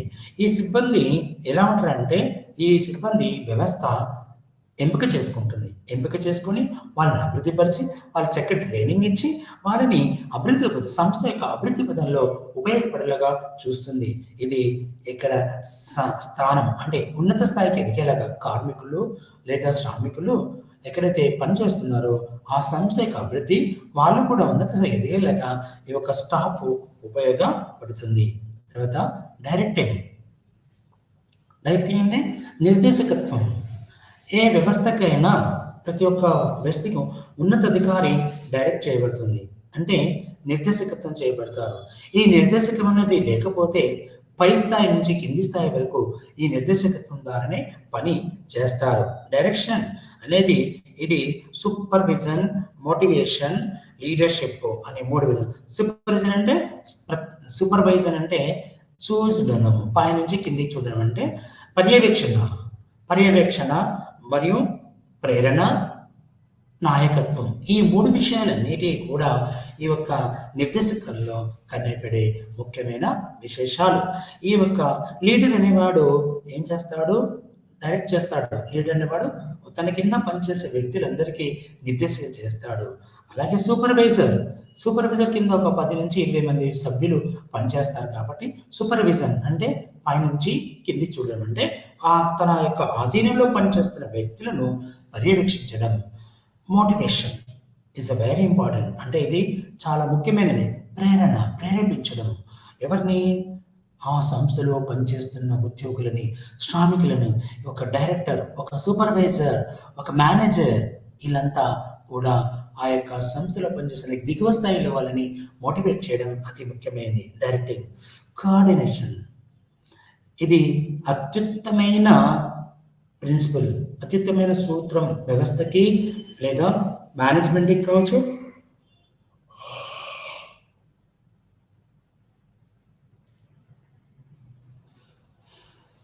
నిర్వహణ కావచ్చు. ఇది అతి ముఖ్యమైనది. కోఆర్డినేషన్ అంటే సమన్వయం. ప్రతి వ్యవస్థలో యాజమాన్యం మరియు కార్మికుల మధ్య సమన్వయం అనేది అతి ముఖ్యమైనది. ఈ సమన్వయం ద్వారానే సంస్థ యొక్క లక్ష్యాన్ని నెరవేర్చడానికి ఉపయోగపడుతుంది. ఇందులో ఎవరైతే సరిగా పనిచేస్తున్నారో పనిచేయని వ్యక్తులను వారిని ఆ యొక్క ఉద్యోగ బాధ్యతలను తప్పించి కొత్త వాళ్ళని తీసుకోవడం, లేకుండా ఉన్న వాళ్ళతోనే ఆ యొక్క పనులు పూర్తి చేయలేక సమయాన్ని పాటించాల్సిన అవసరం. ఆ యొక్క పని జరుగుతున్నప్పుడు ఆ యొక్క పరిస్థితులు, ఆ యొక్క వ్యవస్థలో ఉన్న ఎన్వైరన్మెంట్, అక్కడ పరిసరాల ప్రభావం అతి ముఖ్యం. ఈ పరిసరాలు ఎలా ఉండాలంటే చక్కటి కోఆపరేషన్ ద్వారా పని చేయలేని వాళ్ళతో చేయించలేక చూడడం ఈ కోఆర్డినేషన్ యొక్క ముఖ్య ఉద్దేశం. ఆరోది రిపోర్టింగ్ అంటే నివేదన. ఈ నివేదన అనేది అతి ముఖ్యం. అంటే ప్రతిరోజు ఒక లెక్చరర్ ఎన్ని క్లాసులు తీసుకున్నాడని తన యొక్క నివేదనను ప్రిన్సిపాల్కి ఇస్తాడు. ఒక మేనేజర్ కింది స్థాయి ఉద్యోగులు ఏం పనిచేస్తారని తమ యొక్క నివేదనను మేనేజర్కి ఇస్తారు. అలాగే ఒక సంస్థలో పనిచేస్తుంటే సూపర్వైజర్కి కింది స్థాయి ఉద్యోగులు తమ ఉదయం నుంచి మధ్యాహ్నం వరకు ఏమేం పనులు చేస్తారమో అలాంటి పనులన్నీ నివేదించబడతాయి. ఇది మనకు చక్కటి ప్రిన్సిపల్ ఆఫ్ మేనేజ్మెంట్లో పోస్ట్ కార్బుల్లో ఏంటది? రిపోర్టింగ్, నివేదన.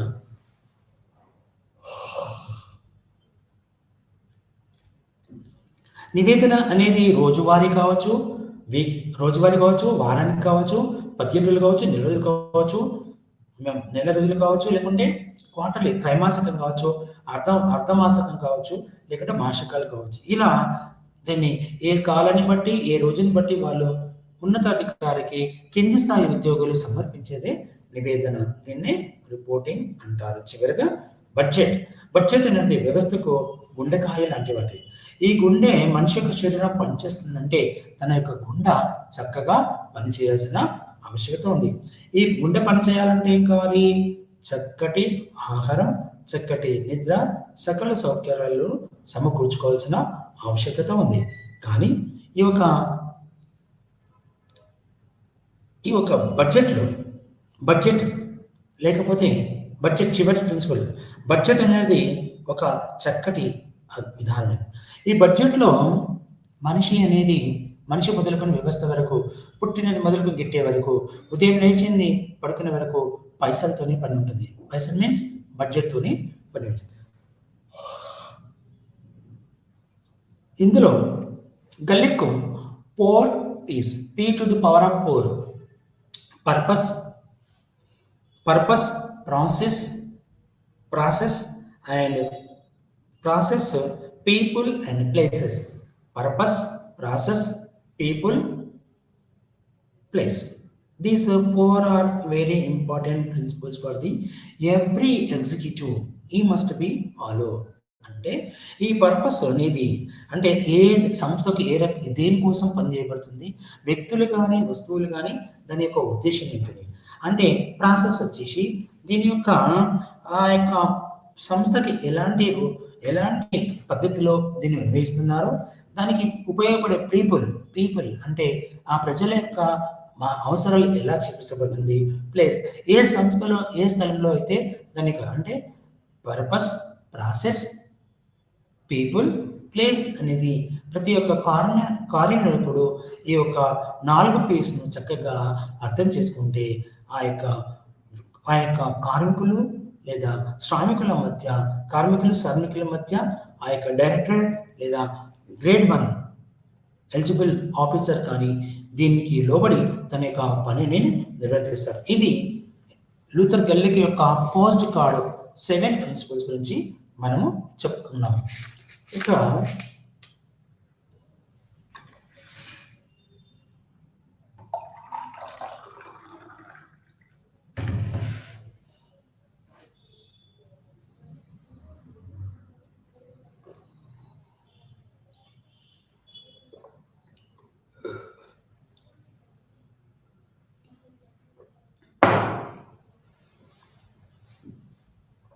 కాంట్రిబ్యూషన్ ఆఫ్ లిండాల్ ఓర్విక్ అంటే మేనేజ్మెంట్ నిర్వహణకి మన లిండాల్ ఓర్విక్ యొక్క సేవల గురించి మనం తెలుసుకుందాం. ఇతను ఆబ్జెక్టివ్ ఆఫ్ ఆర్గనైజేషన్ అంటే వ్యవస్థ యొక్క ఉద్దేశాలు ఏంటిది, మొట్టమొదటి 5 ప్రిన్సిపల్స్ ఉన్నాయి. దాంట్లో అతను సుమారుగా 8 ప్రిన్సిపల్స్ చెప్తాడు ఓర్విక్. కానీ ఇక్కడ మనం 5 ముఖ్యమైన విషయాల గురించి తెలుసుకుందాం. అంటే వ్యవస్థ ఎందుకు పనిచేస్తుంది, వ్యవస్థ యొక్క రూపురేఖలు ఏంటిది, అనే వ్యవస్థను ఏ రకంగా తాను నిర్వర్తించాల్సిన ఆవశ్యకత ఉంటుంది. ఈ వ్యవస్థ యొక్క ఆదర్శాల్లో తన యొక్క రూపురేఖలతో ఎలా పని చేయాలి అనే దాని గురించి చెప్పబడుతుంది. అయితే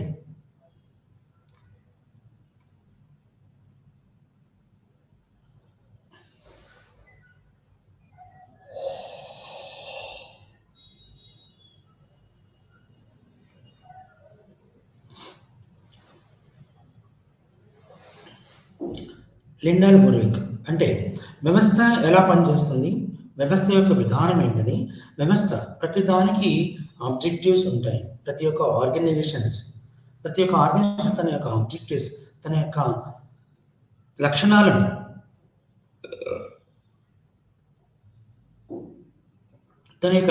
నెరవేర్చడానికి ఎలా పనిచేయాలి, వ్యవస్థకు ఉన్న ఉద్దేశం ఏంటిది, దాని యొక్క లాభాలేంటి, దాని యొక్క రాబోయే కాలంలో ఆ వ్యవస్థ ఎలా పనిచేస్తుంది, ఆ వ్యవస్థ వల్ల ప్రజలకు మరియు ఆ సంస్థలో పనిచేస్తున్న ఉద్యోగులకు ఎలాంటి లాభాలను అందిస్తుంది అనే విషయాలను తెలుసు.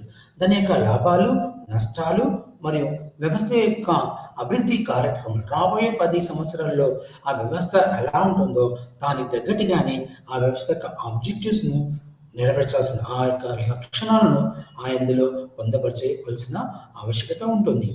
అంటే అథారిటీ అండ్ రెస్పాన్సిబిలిటీ. అథారిటీ అధికారం, రెస్పాన్సిబిలిటీ బాధ్యతలు. అధికారం మరియు బాధ్యతల యొక్క సూత్రం చెప్తున్న వ్యక్తి లిండాల్ ఓర్విక్. ఈ అధికారం ఎక్కడైతే ఉంటుందో దానికి అనుబంధంగానే బాధ్యతలు ఉంటాయి. ఈ బాధ్యతలను లేకపోతే అధికారం లేదు.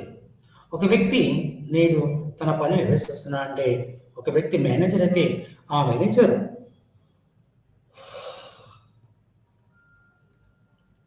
మేనేజర్ అనేది ఒక అధికారం. ఒక సంస్థకి మేనేజర్ అనేది, ఒక డైరెక్టర్ అనేది తన అధికారం. ఒక కళాశాలకి ప్రిన్సిపాల్ తన అధికారం. ఆ అధికారంతో తన బాధ్యతను ఒక కళాశాల నిర్వహణ జరగాలి అంటే తన అధికారంతోని వివిధ వాళ్ళకి అధికార యొక్క అప్పగింత, దాన్ని డెలిగేషన్ ఆఫ్ అథారిటీ అంటే ఏమంటారు, అధికార దత్తత. ఈ అధికారం అనేది దత్తత చేసి ఆ సంస్థ యొక్క అభివృద్ధి లక్ష్యాలు, ఆ సంస్థ యొక్క రూపురేఖలకు ఉపయోగపడే వివిధ విధానాల రూపకల్పన చేసేది ఆ సంస్థ యొక్క కార్యనిర్వహణ యొక్క బాధ్యత. ఇది అతని యొక్క అధికారం. ఆ తర్వాత బాధ్యతలు నిర్వర్తించి సక్రమంలో ఆ సంస్థ కార్మికులు వ్యవస్థలో ఉన్న వివిధ విభాగాల మధ్య చక్కటి సమన్వయాన్ని ఏర్పాటు చేసి ఆ సమన్వయం ద్వారా తన యొక్క బాధ్యతలు, ప్రతి ఒక్క వ్యక్తి తమ యొక్క బాధ్యతలు నిర్వర్తించేలాగా చేయడమే ఈ యొక్క అథారిటీ యొక్క ముఖ్య ఉద్దేశం.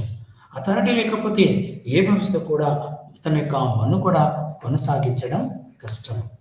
అలాగే స్పాన్ ఆఫ్ కంట్రోల్, నియంత్రణావధి. ఇది నియంత్రణావధి అనేది ఒక మనకి ఇది చాలా ముఖ్యమైన సూత్రం. ఇది గ్రైకోనస్ సూత్రం ఏదైతే ఉందో దానికి దగ్గర సంబంధం కలిగి ఉంది. నేడు మనం చెప్పుకుంటున్న span of control. Span of control అనేది ఎంతమందికి నియంత్రణావధి, ఒక వ్యక్తి కింద ఎంతమంది తను నియంత్రించబడాలి, చేయబడతాడు అంటే ఒక వ్యక్తి తన ఒక సమయంలో తను ఎంతమందిని అంటే గల్లిక్ అండ్ పూర్వీకు 5 లేదా 6 మందిని ఒక సమయంలో 5 లేదా 6 మంది ఉపయోగించాడు. అలా ఉపయోగిస్తే దాని అధికారం మరియు బాధ్యతగా వాళ్ళకి ఇవ్వాల్సిన పనులు ఇస్తే చక్కగా నెరవేర్చబడతారు. ఉదాహరణకి ఒక వ్యక్తి తన యొక్క మధ్యాహ్న భోజనం తీసుకుతున్నప్పుడు అతను తినలేకపోతే ఆ మధ్యాహ్న కాలంలో ఏదో ఒక స్ట్రీట్ ఫుడ్ ఉంటుంది, ఒక టిఫిన్ సెంటర్ ఉంటుంది. ఆ టిఫిన్ సెంటర్లో తను తిన్న దానికి సంతృప్తి చెంది రేటింగ్ ఇస్తాడు. అంటే ఏంటి ఇక్కడ కంట్రోల్ చేస్తున్నాడు. కంట్రోల్ చేస్తున్నాడు? నియంత్రణావధి. ఎంతమందికి ఇస్తున్నాడు, ఎంతమంది పనిచేస్తున్నారు, ఎంతమందికి తన విలువ ఇవ్వగలుగుతాడు. ఉదాహరణకి ఒక పోలీస్ స్టేషన్ తీసుకుంటే కింది స్థాయి హోంగార్డులు, head constables, ASI, assistant sub inspector, SI, sub inspector, CI, circle inspector, ఇక అసిస్టెంట్ కమిషనర్ ఆఫ్ పోలీస్. ఇది ఒక జిల్లాలో జరిగే ఒక నియంత్రణావధి. ఒక గుంపు యొక్క నియంత్రణ చేయడమే ఈ యొక్క స్పాన్ ఆఫ్ కంట్రోల్గా మనము చెబుతున్నాము. ఇది స్పాన్. అలాగే delegation among the other principles అంటే ఈ యొక్క డెలిగేషన్ ప్రిన్సిపల్స్ ఉపయోగించబడుతున్న డెలిగేషన్ అమాంగ్ ది ప్రిన్సిపల్.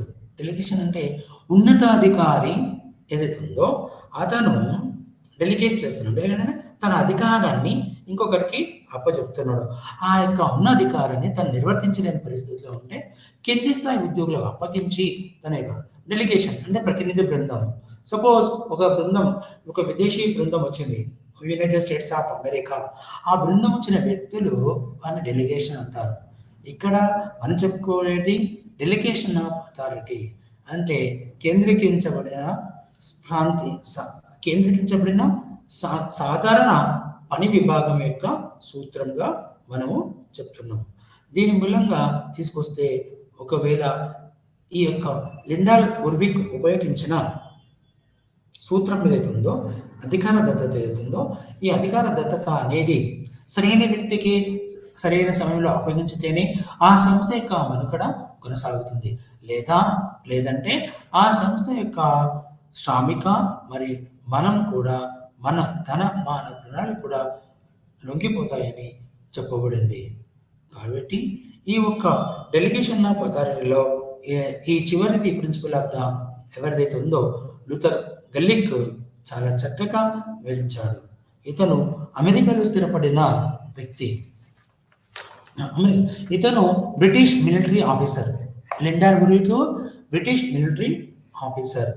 ఇక మళ్ళీ మనకు చెప్పుకోవాల్సిన వ్యక్తి ఎంపీ మూనీ అండ్ రేలీ.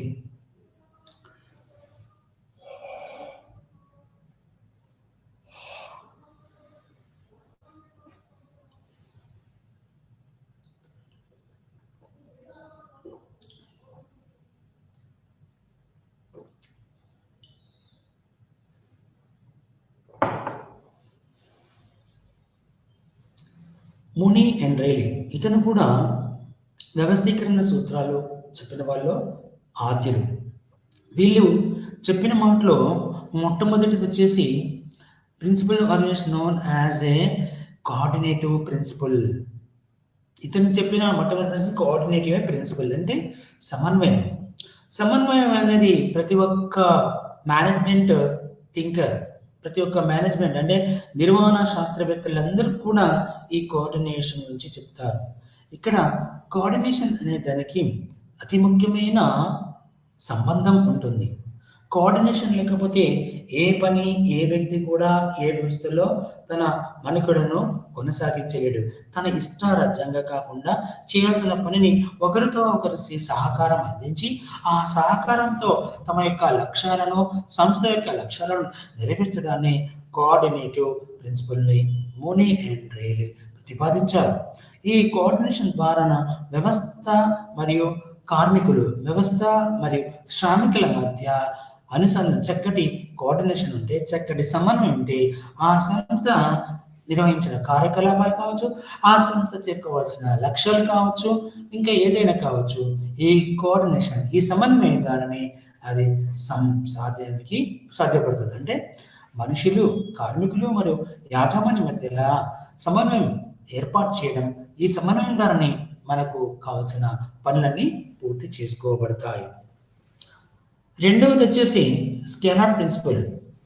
మనం ఇంతకుముందు చెప్పుకున్నట్టు స్కేలార్ చైన్ అంటే line of authority henry fair చెప్తాడు.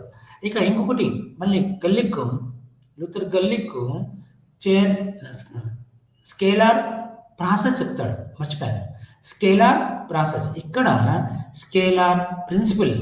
సూత్రం స్కేలార్ అంటే పైనుంచి కింది స్థాయి, క్రమానుగత శ్రేణిలో ఉన్నత స్థాయి, కింది స్థాయి ఆధీన ఉద్యోగులు, కింది స్థాయి ఆధీన ఉద్యోగులు మొదలుకొని పై స్థాయి ఉన్నత వ్యక్తుల వరకు కూడా ఈ యొక్క పనిని జరిపేయడానికి స్కేలార్ ప్రిన్సిపల్ను ఉపయోగించారు రైనీ అండ్ మూనీ అండ్ రైలీ. అంటే ప్రతి వ్యవస్థకు స్కేలార్ ప్రిన్సిపల్ అన్నది చక్కటి అనుబంధం కలిగింది. అది ఎలా అంటే, ఒక కింది స్థాయి సబార్డినేట్ మొదలుకొని ఒక డైరెక్టర్, ఒక సబార్డినేట్ స్టాఫ్ మొదలుకొని మేనేజర్, బ్యాంకింగ్, ప్రైవేట్ సెక్టర్ కావచ్చు, అటు ప్రభుత్వ రంగ సంస్థలు కానీ, ఇటు ప్రభుత్వేతర అంటే ప్రైవేట్ సంస్థలు కానీ, వీటన్నిటికీ కూడా స్కేలార్ ప్రిన్సిపల్ అన్వయించక తప్పదు. మూడోది ఫంక్షనల్ ప్రిన్సిపల్. అంటే ఫంక్షన్ ఎలా అంటే విధిపూర్వక సూత్రం. విధిపూర్వక, ఎవరి విధి ఎలా నిర్వహించాలి, ఎవరి విధి ఎలా పనిచేస్తుంది, ఆ విధులను అనుసరించి ఆ వ్యక్తి యొక్క మనుగడ, ఆ వ్యక్తి యొక్క అధికారం తెలియచేయబడుతుంది. దాన్ని ఫంక్షనల్ ప్రిన్సిపల్. అంటే ఏ పని చేస్తాడు, ఇప్పుడు నేను ఒక విధి నిర్వహిస్తున్నాను, అది పాఠం చెప్తున్నాను, అది నా యొక్క వృత్తి. ఇది ఇక్కడ కూడా ప్రతి వ్యవస్థలో principle of functioning, functional principle very important. ఇది వృత్తిని నిర్వహించడంలో ప్రతి మానవుడు కృతాకృతం అవుతాడు. ఉదాహరణకి జూనియర్ సెట్ ఆర్ నెట్ కావచ్చు. ఇది సంస్థకు చక్కటి వాళ్ళు ఏమిస్తారు, సంస్థకు చక్కటి ఫంక్షనల్ విధి నిర్వహణ సూత్రాలను అన్వయించి ఆ సంస్థ యొక్క అభివృద్ధి చేరుకోవడానికి విధిపూర్వక ప్రిన్సిపల్స్ ఉపయోగపడతారు. ఇక డి వచ్చేసి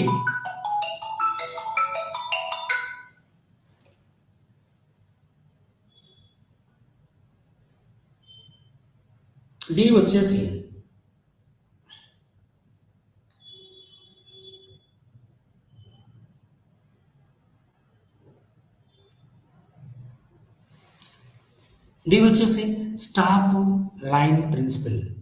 line staff principle or staff line. Staff అనేది సిబ్బంది అనేది ప్రతి వ్యవస్థలో ఉంటారు. సిబ్బంది అనేది ఒక వ్యవస్థకు అతి ప్రాథమికమైన సూత్రం. ఈ సిబ్బంది అనేది ప్రతి ఒక్క పెద్ద వ్యవస్థలో ఉన్నారు.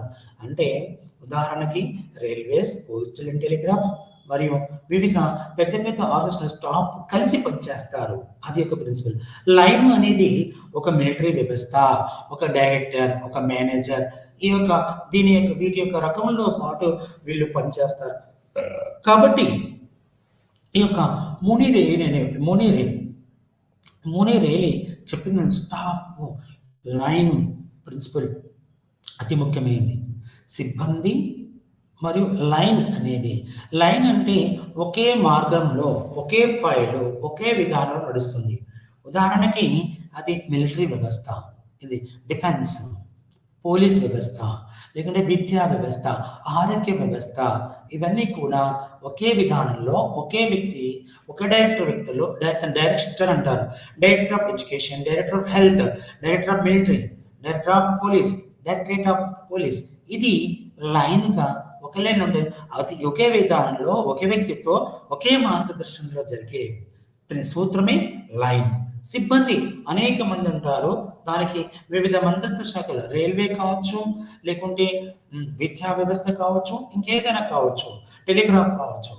అలా వ్యవస్థ ఎక్కడైతే ఉంటుందో పోస్టల్ టెలిగ్రాఫ్స్ వ్యవస్థ, రైల్వేస్, వివిధ పెద్ద పెద్ద సంస్థలన్నీ కూడా ప్రత్యేకమైన సిబ్బందితో పనిచేస్తుంది. ఆ సిబ్బందికి అనుగుణంగానే ప్రత్యేకమైన సదుపాయాలు కల్పించి వాటి ద్వారానే ఈ యొక్క లైన్ స్టాప్ అనే సూత్రం ద్వారా వ్యవస్థ యొక్క మనుగడ, దాని యొక్క అభివృద్ధి లక్ష్యాలు నెరవేర్చడానికి ఉపయోగపడుతుంది. ఇది స్టాప్ లైన్ యొక్క సూత్రాన్ని చెప్పిన వ్యక్తులు ముని అండ్ రేలీ. ఇక వీరు ఏం చేస్తారంటే ఇక్కడ ఈ ముని రైల్వే కోఆర్డినేషన్, మళ్ళీ ఇక్కడ ప్రతి థింకర్, ప్రతి ఒక్క శాస్త్రవేత్త, ప్రభుత్వ కోఆర్డినేషన్ చక్కగా వివరిస్తున్నారు. అంటే సమన్వయం అనేది ఉన్నత ఉద్యోగి నుంచి కింది స్థాయి సబార్డినేట్ ఉద్యోగి వరకు, ఒక అటెండర్ మొదలుకొని ఒక డైరెక్టర్, మేనేజర్ వరకు, లేదా భారతదేశంలో పరిపాలన అయితే ఒక గడువులోసి భారతదేశ అధ్యక్షుడైన ప్రెసిడెంట్ అంటే భారత రాష్ట్రపతి వరకు నిర్వహించే వివిధ కార్యకలాపాలన్నీ కూడా కోఆర్డినేషన్ ద్వారానే జరుగుతాయి. కోఆర్డినేషన్ అంటే స్థానిక పాలన, రాష్ట్ర పాలన, కేంద్ర పాలన చక్కగా ఈ యొక్క కోఆర్డినేషన్ ఉదాహరణ చెప్పవచ్చు. వీటి ద్వారానే కేంద్ర, రాష్ట్ర, స్థానిక ప్రభుత్వాలు తమ యొక్క విధుల నిర్వహణ విధులను నిర్వహిస్తాయి. అలాగే హైరార్కీ అతి ముఖ్యమైనది. ఇంకోటి క్రమానుగత శ్రేణి. ఈ క్రమానుగత శ్రేణి లేకుండా ఏ వ్యవస్థ కూడా తన యొక్క మనుగడ కొనసాగింది.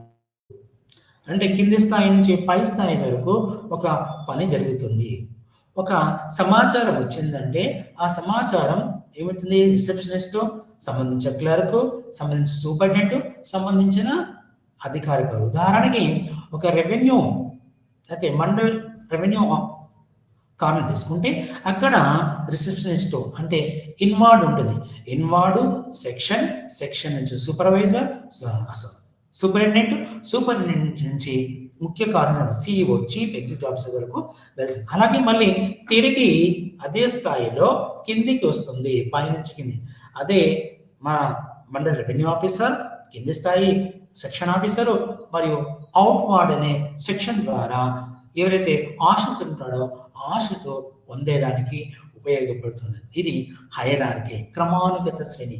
కింది నుంచి పైకి, పై నుంచి కిందికి కొనసాగే సూత్రమే హైరార్కీ. దానే తెలుగులో క్రమానుగత శ్రేణిగా చెప్పబడుతుంది. ఇవన్నీ కూడా వ్యవస్థకు బాగా ఉపయోగపడే సూత్రాలు. ఎవరు చెప్పారు? ముని అండ్ రేలీ. ఏం చెప్తున్నావు? ఆర్గనైజేషన్, కోఆర్డినేషన్, తర్వాత scalar principle and functional principle and coordination, hierarchy. ఇవన్నీ కూడా ముని రేల్ నిర్వహణ సూత్రాలుగా మీకు వివరించాను. ఇక చివరిగా ఒకే ఒక మహిళా శాస్త్రవేత్త ప్రభుత్వ పాలనా శాస్త్రంలో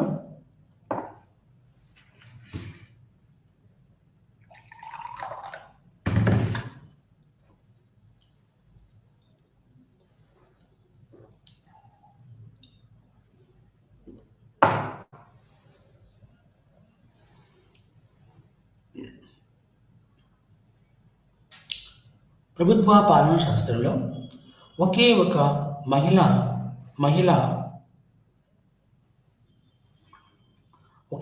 మహిళా శాస్త్రవేత్త, దాని MP Follett, Mary Parker Follett. ఈమె తన యొక్క జీవితంలో వ్యవస్థల గురించి, సమాజంలో ఉన్న వ్యవస్థల గురించి బాగా పరిశోధన చేసిన మొట్టమొదటి శాస్త్రవేత్త మేరీ పార్కర్ పాలెట్. ఈమె ఈమె ఇంగ్లాండ్లోని బోస్టన్, ఈమె అమెరికాలో 1868లో ఈమె ఎడ్యుకేషన్, ఈమె యొక్క విద్యాభర్తం రెడ్క్లిఫ్ కాలేజ్ నుంచి చేసింది. బోస్టన్ అండ్ న్యూహామ్ కాలేజ్ నుంచి, కేంబ్రిడ్జ్ విశ్వవిద్యాలయం నుంచి తను ఎన్నో రకాల విద్యలను అభ్యసించింది. ఈమె ఈమె చక్కటి ప్రత్యక్షంగా తన యొక్క స్వానంతో చక్కటి పుస్తకాలను రచించింది. అందులో 2 ముఖ్యమైన పుస్తకాలు. మొట్టమొదటి వచ్చేసి ది న్యూ స్టేట్. 1920వ సంవత్సరంలో దీన్ని రచించబడింది. ఆ తర్వాత క్రియేటివ్ ఎక్స్పీరియన్స్ 1924లో ఈ యొక్క 2 పుస్తకాలు మేరీ పార్కర్ పాలెట్ యొక్క అత్యున్నతమైన పుస్తకాలు. వీటి ద్వారా ఈమె ఎన్నో రకాలైన తన యొక్క తర్క శాస్త్ర, తర్వాత ఈమె తర్కంలోను మరియు ఫిలాసఫీ సాహిత్యంలోను మరియు రాజనీతి శాస్త్రవేత్తగా తన పేరొందింది మేరీ పార్కర్ పాలెట్. ఈమె ఒక చక్కటి వ్యవస్థ యొక్క నిర్వహణ, అందులో ఉన్న సమస్యలను ప్రత్యేకంగా తన యొక్క స్వానంతంతో నెరవేర్చింది. ఇందులో ఈమె తన యొక్క ఒక భక్తిభావంతో సమాజంలో ఉన్న వివిధ రకాలైన అధికారాలు మరియు బాధ్యతలు, వాటి రూపంలో ఉన్న వివిధ విధానాల గురించి ఈమె ప్రత్యేకమైన పరిశోధన నిర్వహించింది. ఈమె ప్రత్యేకంగా ఒక మేనేజర్ చేయాల్సిన అతనికి ఉన్న వివిధ అభ్యంతరాలు, వివిధ విధానాల గురించి ఆమె తెలియజేసింది. అలాగే ప్రతి ఒక్క వ్యవస్థకు ఈమె ఏం చేసిందంటే పవర్, శక్తి మరియు పవర్స్ను ఎలా ఉంచాలి, ఆర్డర్స్ ఎలా వస్తున్నారు, వ్యవస్థలో ఆర్డర్ అంటే ఆజ్ఞలు ఎలా చేస్తుందో చూపిస్తుంది. అలాగే ఈమె చేసిన విధానాల్లో తన యొక్క ఎలాంటి భేదభావాలు ఉన్నాయి అంటే పవర్ మరియు ఆ వ్యక్తి యొక్క శక్తి మరియు విధులు, వాటి యొక్క విధి విధానాల రూపకల్పన యొక్క రూపురేఖలు ఎలా చేయాలన్నది ఈమె ప్రయత్నం చేశారు. అలాగే ఈమె అయితే వ్యవస్థలో ఒక కార్యనిర్వాహకుడు తన యొక్క విధి విధానాల రూపకల్పనను తన యొక్క అధికారం చేత ఒక ఉన్నత స్థాయికి ఎలా ఉండాలి, తర్వాత వివిధ వ్యవస్థల మధ్య ఎలాంటి భేదాభిప్రాయాలు వస్తాయి, వాటి యొక్క భేదాభిప్రాయాల రూపకల్పన ఎలా చేయాలో ఈమె చేసి చూపించారు. ఈమె యొక్క మొట్టమొదటి చెప్తున్నే అధికారం మరియు ఉద్యోగ బాధ్యతలు. అధికారంతో ఏ వ్యవస్థలో ఏ వ్యక్తి అయితే తన కార్యనిర్వహణ నిర్వర్తిస్తాడో ఆ యొక్క నిర్వహణలో తన యొక్క పొజిషన్ ఏంటిది, తన యొక్క స్థాయి ఏంటిది, ఆ స్థాయిని అనుసరించే తన యొక్క ఉద్యోగ బాధ్యతలు నిర్వహించాలి.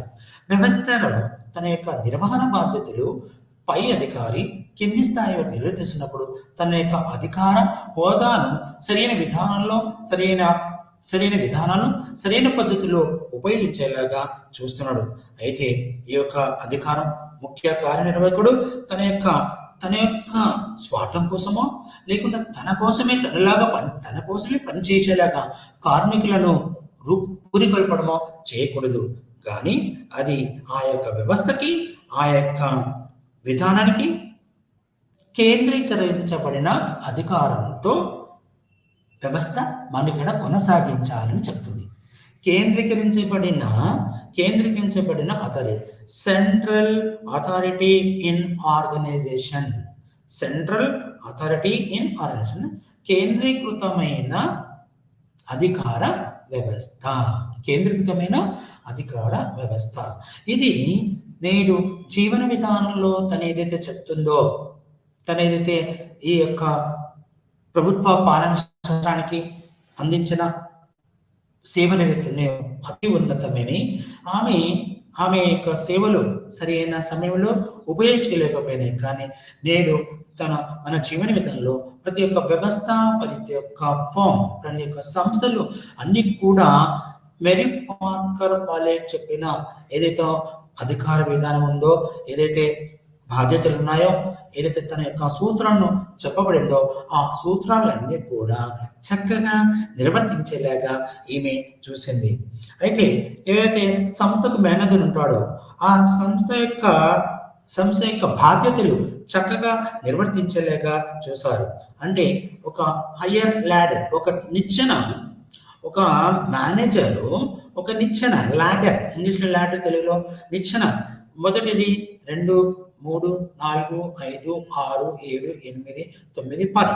ఈ 10 మెట్లు ఎలానైతే ఎక్కాలో వ్యవస్థ యొక్క ప్రగతి, వ్యవస్థ యొక్క లక్ష్యాలు ఈ యొక్క నిచ్చెన ద్వారానే ఉన్నత స్థాయికి ఎదిగేలాగా ఈ యొక్క మేనేజర్ యొక్క బాధ్యత, అధికారం ఇది నిర్వర్తించాల్సిన ఆవశ్యకత ఎంతైంది. ఇక స్టాండర్డ్ అంటే దాని యొక్క విలువ ఆధారితంగా వ్యవస్థ యొక్క నిర్మాణం, వ్యవస్థ యొక్క అభివృద్ధిని చూసేలాగా మేరీ పార్కర్ పాలెట్ ఎంతగానో కృషి చేసింది. లాడర్ అండ్ ఎక్స్పర్ట్ అంటే నిచ్చెన యొక్క చేసే విధానం ద్వారా వ్యవస్థ ఎలా పనిచేయాలో తను చూపించింది. అయితే ఈ ప్రతి ఒక్క పర్సన్, ప్రతి ఒక్క వ్యక్తి లీడర్ ఎవరైతే నాయకుడు ఉంటారో ఆ నాయకుని యొక్క విజ్ఞానం, అతని యొక్క తెలివితేటల ద్వారా ఆ యొక్క సంస్థ యొక్క మనుగడ కొనసాగించడానికి, ఆ యొక్క పనిని చూడడానికి ఓపెన్ అప్ అంటే తన యొక్క మనసు విప్పి తన యొక్క సంస్థ యొక్క లక్ష్యాలు నెరవేర్చడానికి ఉన్నత స్థాయి ఉద్యోగి కింది స్థాయి ఉద్యోగులతో అరమరికలు లేకుండా ఆ యొక్క చర్చ జరిపించి ఆ చర్చ ద్వారా ఒక వ్యక్తి కానీ ఒక గ్రూపు కానీ వాళ్ళనందరినీ సమైక్యపరిచి ఆ యొక్క సిచ్యువేషన్స్ అంటే అప్పటి పరిస్థితులకు అనుగుణంగా ఆ యొక్క వ్యక్తి మరియు ఆ యొక్క గ్రూపు కూడా ఆ సంస్థ యొక్క లక్ష్యాలు నెరవేరడానికి ఎంతగానో ఉపయోగపడడానికి ఆస్కారం ఉంది. కాబట్టి నేటి జీవన విధానంలో మేరీ పార్కర్ పాలెట్ తన యొక్క విధానంలో ఈమె కూడా వ్యవస్థ మరియు కోఆర్డినేషన్, సమన్వయం అతి ముఖ్యంగా పనిచేస్తాయని కూడా ఈ యొక్క మేరీ పార్కర్ పాలెట్ కూడా ఈ విషయాన్ని మనకు తెలియజేస్తున్నారు. ఈమె కూడా సమన్వయం మరియు వ్యవస్థ అండ్ కోఆర్డినేషన్. మేరీ పార్కర్ ప్రకారం ఈమె సమన్వయం అనేది అతి ఉన్నతమైంది. అంటే అందులో ఉన్న లీడరు తమ యొక్క వ్యక్తిగతాన్ని కాకుండా సంస్థ యొక్క లక్ష్యం నెరవేర్చడానికి ఆ యొక్క నిచ్చెన ఎలా ఎక్కుతున్నామో అలాగే కింది స్థాయి నుంచి పై స్థాయి వరకు చక్కటి సమన్వయంతో ఆ సంస్థ యొక్క మనుగడను కొనసాగేలాగా చూడని చెప్తుంది. ఈమె ఏం చేసిందంటే చక్కటి నిర్వచనింది. ఏంటి తన యొక్క సంస్థ యొక్క లక్షణాలు చక్కగా ఆ యొక్క వ్యవస్థకు ఉపయోగపడేలాగా ఏర్పాటు చేసింది.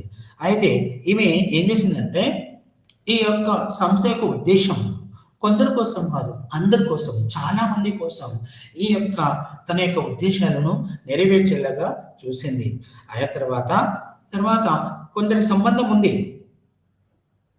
సంబంధం అంటే ఒక ప్రణాళిక నుంచి ఒక ప్రణాళిక అనేది వేరుపరిచి అది కొన్ని సంస్థలు కాకుండా సంస్థ మొత్తానికి జనరల్గా అనలైజ్ చేశారు. అంటే వ్యవస్థలో ఒక ప్రణాళిక వ్యక్తికి కాకుండా గ్రూపు కాకుండా అన్ని విభాగాలకి ఉపయోగపడేలాగా తన యొక్క ప్రణాళికను రూపొందించాలని మేరీ పార్కర్ పాలెట్ చెప్తున్నారు. ఇందులో ఈమె మేరీ పార్కర్ పాలెట్ తన యొక్క రూపురేఖలను కానీ తన యొక్క వ్యవస్థ యొక్క రూపాలు కానీ తన యొక్క 2 పుస్తకాలలో చక్కటి వివరణ ఇచ్చింది. మొట్టమొదటి పుస్తకం ఏంటిది? ద న్యూ స్టేట్ అంటే వ్యవస్థ, దేశం, రాజ్యం, నూతన రాజ్యం. అలాగే క్రియేటివ్ ఎక్స్పీరియన్స్ అంటే కొత్తగా తన యొక్క ఎక్స్పీరియన్స్ ద్వారా తన పనిని చేసేలాగా చూడమని చెప్తుంది. కాబట్టి నేడు జీవన విధానంలో వ్యవస్థ యొక్క రూపురేఖలు ఎలా ఉంటాయో వాటి గురించి మేరీ పార్కర్ పాలెట్ చక్కగా నిర్వర్తించింది. ఆ విధానంతోనే నేడు జీవన విధానంలో మేరీ పార్కర్ పాలెట్ తన యొక్క రచనల ద్వారా ప్రపంచంలోనే ప్రభుత్వ పాలనా శాస్త్రంలో మేరీ పార్కెట్ పాలెట్ ఒక మహిళగా తన యొక్క స్థానాన్ని స్థిరపరుచుకొని నేడు ప్రభుత్వ పాలనా శాస్త్రానికి అందించిన వివిధ తన యొక్క పరిశోధనలు ఏంటి చక్కగా తన యొక్క ఆధ్వర్యంలో ప్రత్యేకంగా పరిశోధించి ఆ వ్యవస్థకు అందించిన విధి విధాన రూపకల్పననే అది లీడర్షిప్ అనేది అతి ముఖ్యం. నాయకుడు అనేవాడు గొప్ప నాయకుడు ఉండి తనకు సహనశక్తి, పరిజ్ఞానం, ఉన్నతమైన విలువలు, చక్కటి విద్య ఎప్పుడైతే ఉంటుందో వాటి ద్వారానే ఈ వ్యవస్థ యొక్క మనుగడ కొనసాగుతుందని మనకు మేనేజ్మెంట్ ప్రిన్సిపల్ గురించి చెప్పాలి. ఈరోజు మనం చెప్పుకున్న వాటిల్లో ప్రిన్సిపల్స్ ఆఫ్ మేనేజ్మెంట్ లో నేను కవర్ చేసింది ఏంటంటే Henri Fayol, Lyndall Urwick, Luther Gulick, Mooney and Reiley, Mary Parker Follett. ఇంతటితో నా యొక్క ఉపన్యాసం ముగిస్తాను. నమస్కారం.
সাংস্কৃতিক নৃতত্বৰ ইতিহাস আৰু প্ৰসাৰৰ আমি শেষ ভাগটোলৈ আহিলোঁ। আমি আগৰ ক্লাছ কেইটাত ডিছকাছ কৰিছিলোঁ সামাজিক নৃতত্ব, সামাজিক সাংস্কৃতিক নৃতত্বৰ বিষয়ে, ইয়াৰ প্ৰসাৰৰ বিষয়ে আমি আলোচনা কৰিছোঁ। লগতে আজি আমি শেষৰ ভাগটোত ইয়াৰ বিষয়ে আৰু বিতংভাৱে আলোচনা কৰি আমি ইয়াৰ ক্লাছটো সামৰি মাৰিম। ইয়াত আমি দেখিছিলোঁ যে সামাজিক সাংস্কৃতিক নৃতত্ব হৈছে নৃতত্বৰ এটা প্ৰধান উপভাগ বুলি ক'ব পাৰোঁ, আৰু ইয়াৰ লগত জড়িত হৈ আছে অন্য শাখাৰ লগত, অন্য যাৰ বিষয়বস্তুসমূহ আছিল তাৰ লগত ইয়াৰ ওতঃপ্ৰোতভাৱে সম্পৰ্ক আছে। এতিয়া প্ৰথম কথাটো হ'ল, আমি ইয়াত আগৰ ক্লাছতো আমি পঢ়িছিলোঁ যে সামাজিক সাংস্কৃতিক নৃতত্বৰ এটা বিশেষ এটা গুণ আছে, যোনটো হৈছে সি অকল সমাজৰ বিষয় অধ্যয়ন নকৰে, সমাজৰ অন্য যিসমূহ সমাজৰ লগত যি জড়িত বিষয়বস্তু আছে সেই বিষয়বস্তুসমূহৰ বিষয়েও কিন্তু ই ওতঃপ্ৰোতভাৱে আলোচনা আৰু অধ্যয়ন কৰে। আমি জানো আমি মানুহে সামাজিক প্ৰাণী, আমি সমাজত জীয়াই থাকিবলৈ আমি বিভিন্ন সময় বিভিন্ন কৌশল অৱলম্বন কৰিব লাগে। গতিকে এই সামাজিক সাংস্কৃতিক নৃতত্বই কি কৰে, ই বিভিন্ন শাখাসমূহৰ জৰিয়তে সমাজৰ এটা অধ্যয়ন এনেধৰণে আৰম্ভ কৰে যিসমূহ অধ্যয়নৰ জৰিয়তে আমি সমাজৰ বিভিন্ন সমস্যাসমূহ সমাধান কৰিবলৈও কিন্তু আগবাঢ়ি যাব পাৰোঁ। আমি জানো সমাজত এতিয়া বহুত ধৰণৰ সমস্যা হৈ আছে, সোসাইটিত ইমান সমস্যা, সেই সমস্যাসমূহ সমাধান কৰিবলৈ নৃতত্ববিদসকলে যেতিয়া আগবাঢ়ি আহিব, তেওঁলোকে যেতিয়া পৰামৰ্শ ল'ব নাই বা তেওঁলোকৰ পৰামৰ্শ যেতিয়া গুৰুত্ব সহকাৰে চৰকাৰে গ্ৰহণ কৰিব, তেতিয়া হয়তো এই বিষয়টোৰ অধ্যয়ন অতি গুৰুত্বভাৱে ল'ব পাৰিয়া যাব। আমি দেখা পাইছোঁ যে নৃতত্বৰ যোনটো প্ৰধান শাখাৰ ভিতৰত আছিল সেইটো হৈছে আৱয়িক নৃতত্ব আৰু সাংস্কৃতিক নৃতত্ব। সাংস্কৃতিক নৃতত্বৰ ভিতৰতে কিন্তু আমাৰ বহুতখিনি উপভাগ আহি যায়, যেনে সামাজিক নৃতত্ব, আৱয়িক, তাৰপিছত আৰু তাৰ লগতে আপোনাৰ আমাৰ প্ৰাগৈতিহাসিক নৃতত্ব, নৃগোষ্ঠীয় বৰ্ণনা তত্ত্ব, ভাষা তত্ত্ব, ফোকলোৰ, লোককথা গোটেইখিনি উপভাগ ইয়াৰ ভিতৰত আহি যায়। গতিকে এই আমি যদি সাংস্কৃতিক নৃতত্ব বুলি অধ্যয়ন কৰোঁ বিশেষকৈ, তেতিয়া আমি দেখা পাম ইয়াৰ ভিতৰত অকল যে আমি সমাজৰ বিষয়ে অধ্যয়ন নকৰোঁ, তাৰ লগতে ইয়াত কিন্তু পুৰাতত্ত্ব বিভাগটোও আছে, সমাজৰ ইতিহাসৰ বিষয়েও আমি জানো। গতিকে ইয়াত অকল আমি এটা সৰু এৰিয়াৰ ভিতৰত আমি ইয়াক সীমিত ৰাখিব নোৱাৰোঁ। যেনেকৈ আমি ইয়াৰ উপভাগসমূহ যদি আমি চাওঁ, দেখিলে গম পাম এই উপভাগত অন্য বহুত কেইটা গুৰুত্বপূৰ্ণ কথা সোমাই আছে। যেনে আমি যদি ইয়াত উপভাগসমূহৰ বিষয়ে চাওঁ, তেতিয়া আমি ইকনমিক এন্থ্ৰপলজিৰ কথা আমি পঢ়োঁ, তাৰ লগতে সামাজিক নৃতত্বৰ বিষয়েও পঢ়োঁ, তাৰ লগতে ইয়াত আমি কিছুমান অন্য মানে ইকোলজিকেল এন্থ্ৰপলজি বুলিও এটা উপভাষা আছে, শাখা ইয়াৰ পৰা অন্তৰ্ভুক্ত হৈ গৈছে, য'ত আমি পৰিৱেশৰ লগত নৃতত্বৰ সম্পৰ্কটোনো কি আছে তাৰ বিষয়ে আমি অধ্যয়ন কৰোঁ। গতিকে আমি ইয়াৰ অধ্যয়নক অকল সংস্কৃতিৰ লগতে সীমাবদ্ধ ৰাখিব নোৱাৰোঁ, তাৰ লগতে আমি ইয়াৰ অধ্যয়নৰ যি গুৰুত্ব বস্তুখিনি সেইখিনি আমি ইয়াৰ বহু ক্ষেত্ৰত সমাজৰ অন্য শাখাসমূহৰ লগতো আমি ইয়াক অন্তৰ্ভুক্ত কৰিব পাৰোঁ। যেনেধৰণে আমি যদি নৃতত্বৰ প্ৰধান আমি চাৰ্টখন চাওঁ, তেতিয়া আমি দেখা পাম ইয়াত যোনটো সাংস্কৃতিক নৃতত্বৰ, ইয়াত সামাজিক নৃতত্ব সোমাই আছে, ইয়াত প্ৰাগৈতিহাসিক নৃতত্ব আছে, তাৰ লগতে নৃগোষ্ঠীয় তত্ত্ব আছে, নৃগোষ্ঠীয় ভাষা তত্ত্ব আছে, তাৰ লগতে এই গোটেইখিনি যদি নৃতত্বৰ উপভাগসমূহ আমি একগোট হৈছে আমি চাওঁ, তেতিয়া পৰিৱেশ নৃতত্ব যোনটো আমাৰ এপ্লাইড এন্থ্ৰপলজি বুলি কয়, সেইটো আমাৰ ইয়াৰ ভিতৰত সোমাই আছে। গতিকে আমি দেখা পাম, যদি আমাৰ অধ্যয়নৰ জৰিয়তে আমি দেখা পাইছোঁ যে এই সাংস্কৃতিক নৃতত্বই বহুখিনি কথা ইয়াৰ ভিতৰত সোমাই ৰাখিছে। সমাজৰ ইতিহাসৰ বিষয়ে অধ্যয়ন কৰিছে, সমাজৰ ইতিহাসত কিমান গুৰুত্বপূৰ্ণ সময়সমূহ জড়িত হৈ আছে। যদি আমি প্ৰাগইতিহাসৰ কথাই কওঁ, প্ৰাগইতিহাস যুগৰ পৰা বৰ্তমান সময়লৈ সমাজত যি পৰিৱৰ্তন হৈ আহিছে, সমাজ ব্যৱস্থাৰ পৰিৱৰ্তন হৈছে, মানুহৰ মানে আমাৰ লাইফষ্টাইল কেনেকৈ পৰিৱৰ্তন হৈছে, সেই গোটেইখিনি ইয়াৰ ভিতৰত অন্তৰ্ভুক্ত হৈ যায়। তাৰ লগতে ভাষা, লেংগুৱেজৰ কথা, বিভিন্ন ভাষা যি ডাইলেক্ট, যিবিলাক লেংগুৱেজ হয়তো এতিয়া ব্যৱহাৰ হোৱা নাই, লুপ্ত অৱস্থাত আছে, সেইসমূহ ভাষা পুনৰ উদ্ধাৰ কৰি যাতে তেওঁলোকক এটা সেই ভাষাক যাতে যোগ্য মৰ্যাদা দিব পাৰি, তাৰ কাৰণে নৃতত্ববিদসকলে আপ্ৰাণ চেষ্টা কৰি আছে। তাৰ লগতে আমি নৃগোষ্ঠীয় তত্ত্বৰ বিষয়ে আমি এটা অধ্যয়ন কৰোঁ, সামাজিক সাংস্কৃতিক নৃতত্ব। নৃগোষ্ঠীয় তত্ত্ব হৈছে যিকোনো এটা জনগোষ্ঠীৰ বিষয়ে যেতিয়া আমি বিতংভাৱে অধ্যয়ন কৰিম, তেতিয়া হৈছে নৃগোষ্ঠীয় বৰ্ণনা তত্ত্ব। হয়তো যিকোনো এটা ট্ৰাইব নাইবা জনজাতি নাইবা যিকোনো এটা কমিউনিটিকে আমি ধৰিলোঁ, সেইসমূহৰ লোকৰ বিষয়ে যেতিয়া আমি বিতংভাৱে ডিটেইলছত অধ্যয়ন কৰি যেতিয়া আমি সাইন্টিফিক মেথড জৰিয়তে যেতিয়া আমি অধ্যয়ন কৰি আমি তাৰ বিষয়ে যেতিয়া সমলসমূহ আমি মানে এনালাইজ কৰি যেতিয়া চাম তেতিয়া আমি নৃতাত্ত্বিক পদ্ধতিৰ জৰিয়তে আমি ক'ব পাৰিম গতিকে এই সামাজিক সাংস্কৃতিক নৃতত্বত আমি অকল এটা বস্তুৱে জড়িত হৈ থকা নাই ইয়াত বহুতখিনি কথা জড়িত হৈ আছে আমেৰিকাৰ যুক্তৰাষ্ট্ৰত নৃতত্বৰ সাধাৰণতে 4টা উপভাগ আছে বুলি কৈছিলে যোনটো আমি আগতো আমি অধ্যয়নতো কৈছো যে আমাৰ যদি আৱয়িক নৃতত্বৰ কথাটোৱে ক'লো আমি নৃতত্বৰ আৱয়িক নৃতত্বত আমাৰ বহুত কেইটা জীৱতত্ত্ব মানৱ অনুবংশিক বিজ্ঞান প্ৰজাতি তত্ত্বৰ লগত মানৱ বিৱৰ্তনৰ বিষয়ে এনেকুৱা জড়িত হৈ আছে কিন্তু আমি যেহেতু সাংস্কৃতিক নৃতত্বৰ বিষয়ে কৈছো যে সাংস্কৃতিক নৃতত্বৰ আমি বেছিকে আমাৰ ইয়াত সমাজৰ লগত অন্যান্য শাখাসমূহ যিসমূহ আছে যিসমূহ মানৱৰ জাতিৰ লগত অত্যন্ত জড়িত হৈ আছে সেইসমূহৰ বিষয়ে কিন্তু ইয়াত বিতংভাৱে অধ্যয়ন কৰা হয় তাৰ লগতে আমি দেখিছো নৃতত্বৰ ভাষা বিজ্ঞান সামাজিক সাংস্কৃতিক নৃতত্বৰ এটা গুৰুত্বপূৰ্ণ অংগ যে ভাষাসমূহ কেনেকৈ পৰিৱৰ্তন হ'ল ল্যাঙ্গুৱেজ কেনেকৈ পৰিৱৰ্তন হ'ল ল্যাঙ্গুৱেজৰ কেনেকৈ ইভলিউশন হ'ল তাৰ বিষয়ে কিন্তু নৃতত্বই অধ্যয়ন কৰে আৰু সেইসমূহ সাংস্কৃতিক নৃতত্বৰ ভিতৰত আহি যায় তাৰ লগতে নৃতত্বৰ বেছিভাগ বিশ্ববিদ্যালয় বিভাগৰ ইয়াৰ 3টা বা 4টা উপশাখাত অনুমোদন আছে সামাজিক সাংস্কৃতিক নৃতত্বত প্ৰায় আমেৰিকাৰ যুক্তৰাষ্ট্ৰৰ কেৱল সাংস্কৃতিক নৃতত্ব বুলি কোৱা হয় এইটো এটা গুৰুত্বপূৰ্ণ কথা যে আমি যদি আমেৰিকা যুক্তৰাষ্ট্ৰত চাওঁ তেতিয়া ইয়াতে কিন্তু অকল কালচাৰেল এন্থ্ৰোপলজি বুলি কয় যদিও কেইটামান শৈক্ষিক কাৰ্যসূচীত সামাজিক নৃতত্ব শব্দটো ব্যৱহাৰ কৰা হয় যদি ইউৰোপৰ সাধাৰণ পদ্ধতিত কিছুমান নৃতত্ববিদসকলে প্ৰয়োগ কৰা নৃতাত্ত্বিক পঞ্চম উপক্ষেত্ৰত হিচাপে চিনাক্ত কৰে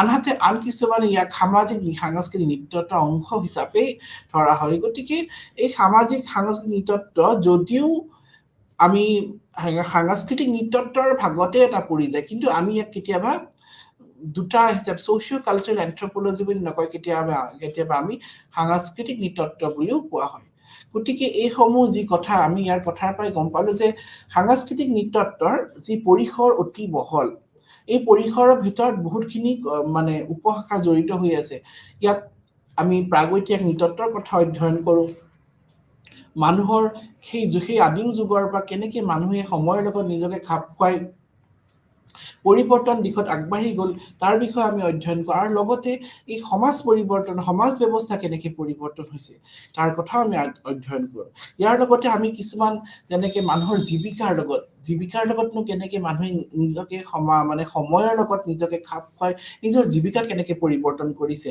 তেওঁলোকে পৰিৱেশৰ লগত কেনেকৈ নিজকে খাপ খুৱাব পাৰিছে তেওঁলোকে এটা পৰিৱেশৰ লগত এজন ব্যক্তিয়ে কেনেকৈ খাপ খুৱাইছে সেই বিষয়েও কিন্তু নৃতত্বত অধ্যয়ন কৰে বিশেষকৈ সাংস্কৃতিক নৃতত্ব যেনেকৈ উদাহৰণস্বৰূপে এজন ব্যক্তি ধৰি লওক ঠাণ্ডা জায়গাত বসবাস কৰে তাতে তেওঁ নিজৰ জীৱিকাৰ বাবে যি পদ্ধতি ব্যৱহাৰ কৰিব সেই পদ্ধতিটো বেলেগ হ'ব ঠিক তেনেদৰে এজন ব্যক্তি যোনটো গৰম অঞ্চলত নদীৰ কাষত বসবাস কৰে তেওঁৰ জীৱিকাটো বেলেগ হ'ব গতিকে এজন ব্যক্তিৰ তেওঁলোকৰ জীৱিকাৰ জৰিয়তে তেওঁ কেনেকৈ জীৱিকাটো অৱলম্বন কৰে সেইটো পৰিৱেশৰ লগত কথা আছে আৰু সেই পৰিৱেশৰ লগত তেওঁলোকে নিজকে খাপ খুৱাবলৈ যাওঁতে নিজৰ যি সঁজুলি সেই সঁজুলিসমূহ এনেকৈ তৈয়াৰ কৰে যেনেকৈ এতিয়া যিসমূহ আমাৰ সঁজুলি খেতি বাতিৰ কাৰণে ব্যৱহাৰ হয় ধৰি লওক অসমত ভাৰতবৰ্ষত সেই একে ধৰণৰ সঁজুলি হয়তো বেলেগ জেগাত নহবও পাৰে ব্যৱহাৰ ঠিক তেনেদৰে আমাৰ যি মাছ মৰা যি সঁজুলিসমূহ আছে সেইখিনি যিখিনি সঁজুলি আছে তাৰ হয়তো বেলেগ পৃথক আমি দেখিব পাৰো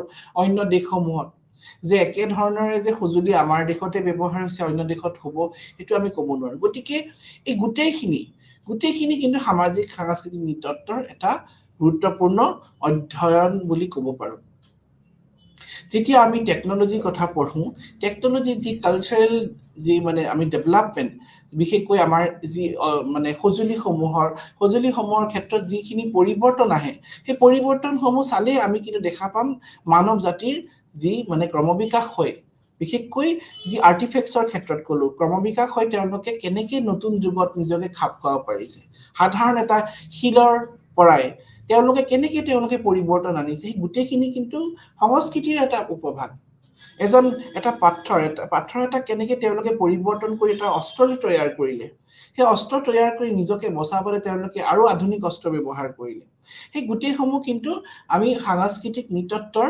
ভিতৰত অন্তৰ্ভুক্ত হয় মানুহে নিজকে বচাবলৈ ঠাণ্ডাৰ কাপোৰৰ ব্যৱহাৰ কৰিলে প্ৰথমতে তেওঁলোকে জন্তুৰ ছাল পিন্ধিছিলে গছৰ ছাল পিন্ধিছিল জুই আৱিষ্কাৰ কৰিলে তেওঁলোকে কেনেকে নিজকে তেওঁলোকে কেনেকে ঠাণ্ডাৰ পৰা বচাবলৈ বিভিন্ন সময়ত বিভিন্ন পদ্ধতি অৱলম্বন কৰিছিলে সেই গোটেইসমূহ কিন্তু আমি কালচাৰেল এন্থ্ৰোপলজিত আমি অধ্যয়ন কৰোঁ সেইসমূহ আমাৰ হয়তো কালচাৰেল এন্থ্ৰোপলজিত সাংস্কৃতিক তত্ত্বৰ উপভাগসমূহত ইয়াৰ অন্তৰ্ভুক্তৰ বিষয়ে ইয়াৰ বিষয়ে বিতংভাৱে দিয়া আছে কিন্তু এই গোটেইসমূহ কথা কিন্তু সাংস্কৃতিক নৃতত্ত্বত স্পষ্টভাৱে পোৱা আছে নৃতত্ত্বৰ মানৱৰ সাদৃশ্যৰ পাৰ্থক্য অধ্যয়ন হিচাপে সংজ্ঞায়িত কৰা হয় আৰু ইয়াৰ পৰিসৰ মানৱ জাতিৰ সমগ্ৰ লৌকিক আৰু ভৌগোলিক পৰিসৰৰ স্পষ্টভাৱে অন্তৰ্ভুক্ত থাকে যে এই কথাটো যে আমি অকল সাংস্কৃতিক নৃতত্ত্বত অকল যে আমি মানুহৰ মানে কালচাৰেল সাইডটোৱে পঢ়ো তাৰ লগত কিন্তু অন্য কথাও জড়িত হৈ আছে যেনেকে এই সজুলিসমূহ উদাহৰণস্বৰূপে যি সজুলি মানৱে তৈয়াৰ কৰিছিল সময়ত সেই তৈয়াৰ কৰিবলৈ তেওঁলোকৰ হয়তো প্ৰথমতে তেওঁলোকে পৰা নাছিল তেওঁলোকে এসময়ত মানুহে দুখন ভৰিৰ ওপৰত থিয় হ'ব পৰা নাছিলে কিন্তু যেতিয়া তেওঁলোকে বাইপেডেল লোকোমোচন দুখন ভৰিৰ ওপৰত তেওঁলোকে ইৰেক্ট পশ্চাৰ হৈ থিয় হ'ব পাৰিলে তেওঁলোকে যেতিয়া নিজৰ দুখন ভৰিৰ ওপৰত থিয় হৈ পেলাই তেওঁলোকে কাম-কাজখিনি সুন্দৰকৈ কৰিব পাৰিলে তেতিয়া তেওঁলোকৰ হাতখন ফ্ৰী হৈ গ'ল আৰু তেতিয়া তেওঁলোকৰ বহুখিনি তেওঁলোকে কাম কৰিব পাৰিলে নতুন অস্ত্ৰ-শস্ত্ৰ ব্যৱহাৰ কৰা আৰম্ভ কৰি নতুন অস্ত্ৰ-শস্ত্ৰ তেওঁলোকে প্ৰস্তুত কৰিলে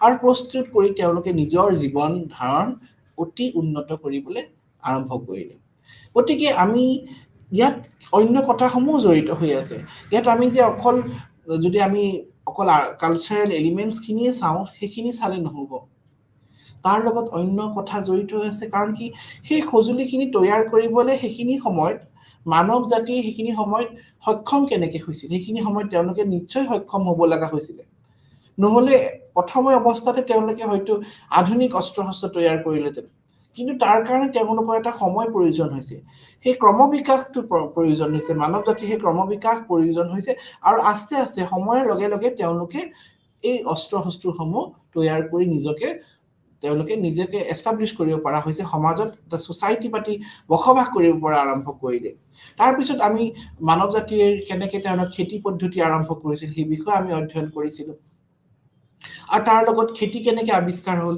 খেতি আৱিষ্কাৰৰ লগে লগে মানুহে স্থায়ীভাৱে বসবাস কৰি সমাজ পাতি বসবাস কৰিলে এসময়ত মানৱে অঘৰী জীৱন জীয়াইছিলে তেতিয়া তেওঁলোকৰ স্থায়ীভাৱে তেওঁলোকে বসবাস কৰা আৰম্ভ কৰাৰ এইটোৱেই কথা যে তেওঁলোকে খেতিৰ আৱিষ্কাৰ হ'ল আগতে যেতিয়া তেওঁলোকৰ হান্টিং গেদাৰিং ষ্টেজ আছিলে তেতিয়া তেওঁলোকে এটা জেগাৰ পৰা অন্য জেগালৈ তেওঁলোকে ঘূৰি ফুৰিছিলে তেওঁলোকে স্থায়ীভাৱে ক'তো থাকিব পৰা নাছিলে কিন্তু সময় পৰিৱৰ্তন হোৱাৰ লগে লগে তেওঁলোকৰ মাজত যেতিয়া খেতিৰ প্ৰচলন আৰম্ভ হ'ল তেতিয়া তেওঁলোকে স্থায়ীভাৱে থাকি এটা জেগাত তেওঁলোকে নিজকে সমাজ পাতি বসবাস কৰা আৰম্ভ কৰিলে গতিকে এই যোনটো মানে আমি অকল যে সোসাইটিৰ লগত কিন্তু বহুত কথা জড়িত হৈ আছে যে তেওঁলোকে কেনেকৈ স্থায়ীভাৱে বসবাস কৰিলে কি কাৰণে বসবাস কৰিলে তেওঁলোকৰ যে অস্ত্ৰ-শস্ত্ৰ বনাইছে অস্ত্ৰ-শস্ত্ৰ কিয় কাৰণে বনাইছে মাছমৰীয়াইতো তেওঁলোকে মাছ মৰা সঁজুলি বনাব খেতি কৰা সঁজুলি ব্যৱহাৰ কৰিব সেই খেতি কৰা সঁজুলি তেওঁলোকে মাছ মৰাৰ সময়ত ব্যৱহাৰ কৰিব নোৱাৰে সেইখিনি ডেভেলপমেন্ট মানুহৰ মাজত কেনেকৈ আহিছে সেইখিনি ডেভেলপমেন্ট সময়ৰ লগত আহিছে তেওঁলোকৰ আইকিউ লেভেল বাঢ়িছে তেওঁলোকে অস্ত্ৰ-শস্ত্ৰ তৈয়াৰ কৰিছে নহলে তেওঁলোকেনো কেনেকৈ জানিলহেঁতেন যে মাছ মৰা সঁজুলিটো মাছতে ব্যৱহাৰ কৰিব সেইটো খেতিত ব্যৱহাৰ নকৰে ঠিক তেনেদৰে এই গোটেইখিনি নলেজ যিখিনি টেকনলজিৰ যিখিনি নলেজ সেই নলেজখিনি মানুহে সময়ৰ লগত আস্তে আস্তে খাপ মিলাই পেলাই তেওঁলোকে অৰ্জন কৰিব পাৰিছিলে গতিকে আমি অনুশাসনৰ আমি যদি এইটো গম পাওঁ যে মানুহে সময়ৰ লগে লগে পৰিৱৰ্তনৰ খুজত নিজকে আগবঢ়াই ল'ব পাৰিছে প্ৰাগৈতিহাসিক জনসংখ্যাৰ লগতে সমসাময়িক সমাজৰ সকলো প্ৰকাৰকে ধৰে আন সামাজিক বিজ্ঞানৰ পৰা নিজকে পৃথক কৰাৰ ক্ষেত্ৰত নৃতত্ত্বই অনুশাসনৰ সামগ্ৰিক তুলনামূলক সাংস্কৃতিক কেন্দ্ৰ আৰু ক্ষেত্ৰকমৰ নিৰ্ভৰশীল প্ৰকৃতিৰ ওপৰত গুৰুত্ব আৰোপ কৰে ইয়াৰ লগত যে কৈছে আমাৰ আৰু এটা কথা যে আমি এন্থ্ৰোপলজিত আমি ইয়াত কালচাৰেল এন্থ্ৰোপলজিটো আমি কিন্তু সদায় ক্ষেত্ৰ অধ্যয়নৰ ওপৰতহে গুৰুত্ব দিওঁ ক্ষেত্ৰ অধ্যয়নৰ জৰিয়তে আমি ডাটাখিনি কালেকশ্যন কৰিব পাৰোঁ আমাৰ নৃতত্ত্বৰ ক্ষেত্ৰ অধ্যয়নৰ অবিহনে আমি নৃতত্ত্বৰ কেতিয়াও পৰিচয় আমি দাঙি ধৰিব নোৱাৰো কাৰণ কি ফিল্ড ষ্টাডি হৈছে নৃতত্বৰ লেবৰেটৰী গতিকে কালচাৰ সামাজিক সাংস্কৃতিক নৃতত্বৰ আমি ফিল্ড ষ্টাডিৰ অবিহনে ইয়াৰ একো অস্তিত্ব নাথাকিব কাৰণ কি যিমানসমূহ তথ্য আমি দাঙি ধৰিছো সমাজলে যিমানসমূহ তথ্য আমি কৈছো যে এনেকুৱা আছে সেই গোটেইসমূহ কিন্তু তথ্য একমাত্ৰ ক্ষেত্ৰ অধ্যয়নৰ জৰিয়তে সম্ভৱ হৈ উঠিছে ক্ষেত্ৰ অধ্যয়নৰ জৰিয়তে মানুহে বিভিন্ন সময় যি তথ্যসমূহ তেওঁলোকে আহৰণ কৰিছিল তথ্যসমূহ বিশ্লেষণ কৰি তেওঁলোকে পিছত সেয়া তেওঁলোকে কিতাপ আকৃতিত হয়তো পাব্লিছ কৰিছে কিন্তু ক্ষেত্ৰ অধ্যয়নৰ অবিহনে এইটো অসম্ভৱ আছিল ইকাৰণে ক্ষেত্ৰ অধ্যয়নৰ নৃতত্বৰ লেবৰেটৰী বুলি ধৰা হয় ইউৰোপত সামাজিক নৃতত্বৰ ভৌতিক আৰু পুৰাতত্ত্ব তুলনাত অৰ্থনৈতিক ইতিহাস আৰু ৰাজনৈতিক দৰ্শনৰ সৈতে অধিক ঘনিষ্ঠভাৱে সম্পৰ্ক থাকে প্ৰায় পৃথক কাৰ্যসূচীত শিকোৱা হয় এইটো লগত যে ইউৰোপৰ কথা যদি আমি ইউৰোপৰ মহাদেশৰ কথা চাওঁ তেতিয়া সামাজিক নৃতত্বৰ ভৌতিক নৃতত্ব আৰু লগতে ইয়াৰ মেটেৰিয়েল কালচাৰৰ লগত সাধাৰণতে ইয়াক তুলনা কৰিছে আৰু পুৰাতত্ত্বৰ তুলনাত অৰ্থনৈতিক ইতিহাস আৰু ৰাজনৈতিক দৰ্শনৰ সৈতে অধিক ঘনিষ্ঠ সম্পৰ্ক থকা বুলি কৈছে যে কিয় কৈছে কি আমি যদি সামাজিক সাংস্কৃতিক নৃতত্বৰ আমি চাওঁ অধ্যয়ন কৰিবলৈ যাওঁ কিন্তু ইয়াৰ আধাৰটো হৈছে ভৌতিক নৃতত্ব ভৌতিক নৃতত্ব আৰু লগতে ইয়াত ভৌতিক সংস্কৃতিৰ লগত অতি ঘনিষ্ঠ সম্পৰ্ক আছে কাৰণ কি যেতিয়া আমি এটা মাটিৰ তলত বস্তু খান্দি চাওঁ নাইবা আমি এটা জনগোষ্ঠীৰ কথা অধ্যয়ন কৰিবলৈ যাওঁ তেতিয়া আমি প্ৰথম কথাটোৱে আমি চাওঁ যে সেই জনগোষ্ঠী সেই লোকসকলৰ তেওঁলোকৰ মেটেৰিয়েল কালচাৰটো কেনেকুৱা তেওঁলোকৰ কালচাৰটো কেনেকুৱা সেই মেটেৰিয়েল কালচাৰৰ আধাৰত আমি কিন্তু আমাৰ যোনটো মানে আমাৰ বেছটো আমি প্ৰস্তুত কৰি লওঁ গতিকে আমি মেটেৰিয়েল কালচাৰ অবিহনে আমি মানে সামাজিক সাংস্কৃতিক নৃতত্বৰ অধ্যয়ন কৰাটো খুবেই কঠিন হৈ পৰিব গতিকে এই ক্ষেত্ৰত ইয়াৰ এটা গুৰুত্বপূৰ্ণ ভূমিকা পালন কৰি আহিছে পুৰাতত্ত্বৰ তুলনাত অৰ্থনৈতিক আৰু ইতিহাসৰ ৰাজনৈতিক দৰ্শনৰ সৈতে ঘনিষ্ঠ সম্পৰ্ক আছে ইয়াৰ সম্পৰ্ক অন্য শাখাৰ লগতো আছে এনেকৈ সামাজিক নৃতত্বৰ মই এইটো ক'ব বিচাৰিছো ইয়াত অকল যে আমি সমাজৰ মানে সোসাইটি কালচাৰ ফ্যামিলি এইখিনিতে আমি সীমাবদ্ধ নাথাকো তাৰ লগতে এই যে মানুহে সমাজ কেনেকৈ পাতিল পাতি কেনেকৈ তেওঁলোকে বসবাস কৰে সেই অধ্যয়নৰ বিষয়েও কিন্তু ইউৰোপৰ মহাদেশসমূহৰ কিন্তু ইয়াৰ বিস্তাৰভাৱে অধ্যয়ন কৰা দেখা গৈছে যে মানুহে কেনেকৈ সমাজ পাতি বসবাস কৰি কিয় বসবাস কৰি তেওঁলোকে কোন সময়ৰ পৰা সমাজ পাতি বসবাস কৰা আৰম্ভ কৰিলে তাৰ লগতে আমাৰ সমাজত বিভিন্ন যি ৰাজনৈতিক মানে অনুষ্ঠান প্ৰতিষ্ঠান আছে সেই অনুষ্ঠান প্ৰতিষ্ঠানসমূহ সময়ৰ লগত কেনেকৈ মানে নিজকে খাপ খাব পাৰিছে সময়ৰ লগত সেই ৰাজনৈতিক অনুষ্ঠানসমূহ কেনেকৈ পৰিৱৰ্তন হৈছে যেনেকৈ আমি যদি সমাজত যি মানে আইন কানুনৰ কথা ক'লো সোশ্যাল কন্ট্ৰলৰ কথা ক'লো সেইটো এটা কিন্তু সামাজিক সাংস্কৃতিক নৃতত্বৰ এক গুৰুত্বপূৰ্ণ অধ্যয়ন যোনটো আমি পলিটিকেল যদি মানে তাৰ পৰা সাইডৰ পৰা চাওঁ তেতিয়া দেখা পাম যে সমাজত যদি আইন কানুনৰ অবিহনে সমাজখন কেনেকৈ গঢ় ল'ব তেনেকৈ আমাৰ সামাজিক নৃতত্বৰ মানে ৰাজনীতিৰ ক্ষেত্ৰত এটা সম্পৰ্ক আছে সমাজখনত আইনৰ অবিহনে সমাজখন কেতিয়াও আগবাঢ়ি যাব নোৱাৰে আৰু সমাজখনত আইন শৃংখলা হ'বলে কেনেকেনো আইন শৃংখলা আহিল আৰু আইন শৃংখলা হ'বলে এটা সুস্থিৰ সমাজৰ প্ৰয়োজন যি সমাজ সুস্থিৰ নহয় সেই সমাজত কিন্তু আইন শৃংখলা কেনেকৈ থাকিব আৰু এখন সুস্থিৰ সমাজৰ কাৰণে আইন শৃংখলা দৰকাৰ ঠিক তেনেদৰে সমাজতো আইন ব্যৱস্থা কেনেকৈ আহিল সমাজত এটা সৰকাৰ গভৰ্নমেন্ট নাইবা পলিটিকেল সিস্টেমটো কেনেকৈ আহিল সেই বিষয়ে কিন্তু বহু দেশসমূহত সোসাইটি কেনেকৈ political how society is related to politics সমাজ আৰু সংস্কৃতি সমাজ আৰু ৰাজনীতি কেনেকৈ জড়িত হৈ আছে সেই বিষয়ে কিন্তু বহু মানে নৃতত্ববিদসকলে অধ্যয়ন কৰা আৰম্ভ কৰিছে ইতিমধ্যে সমাজত এসময়ত কেনেকৈ ৰাজনীতিক মানে ধাৰাটো কেনেকৈ আহিল কেনেকৈ আইন কানুন সৃষ্টি হ'ল কেনেকৈ আমাৰ সময়টো আনৰিটেন ল আছিল সেই আনৰিটেন লৰ পৰা কেনেকৈ ৰিটেন ল কেনেকৈ হৈ গ'ল কেনেকৈ সমাজখনত পৰিৱৰ্তনটো আহিল কেনেকৈ সমাজখনত এই যে ধাৰাটো ৰাজনীতিক ধাৰাটো কেনেকৈ আৰম্ভ কৰিলে তেতিয়া আমি সেই ক্ষেত্ৰত যদি অধ্যয়ন কৰিবলৈ যাওঁ আমি ৰাজনীতিৰ বহুতখিনি ইতিহাসৰ বিষয়ে আমি জানিব লাগিব ঠিক সেইকাৰণে আমি ইয়াত ইতিহাসৰ লগতো সম্পৰ্ক আছে কিন্তু ঠিক তেনেদৰে যাক প্ৰায়ে পৃথক কাৰ্যসূচী শিকোৱা হয় ইউৰোপৰ সামাজিক নৃতত্ব বিকাশিত হোৱাৰ লগে লগে ই অৰ্থনীতি পৰিস্থিতি বিজ্ঞান আৰু লগতে ৰাজনীতি আত্মীয়তাৰ আৰ্হি আৰু পশ্চিমা লোকসকলৰ সামাজিক সংগঠনৰ অধ্যয়নৰ সৈতে সম্পৰ্কিত হৈছিল ইয়াৰ এটা কথা গুৰুত্বপূৰ্ণ যে ইউৰোপত যেতিয়া সামাজিক নৃতত্বৰ বিকাশ হ'ল সামাজিক নৃতত্বৰ যেতিয়া এটা তেওঁলোকে এটা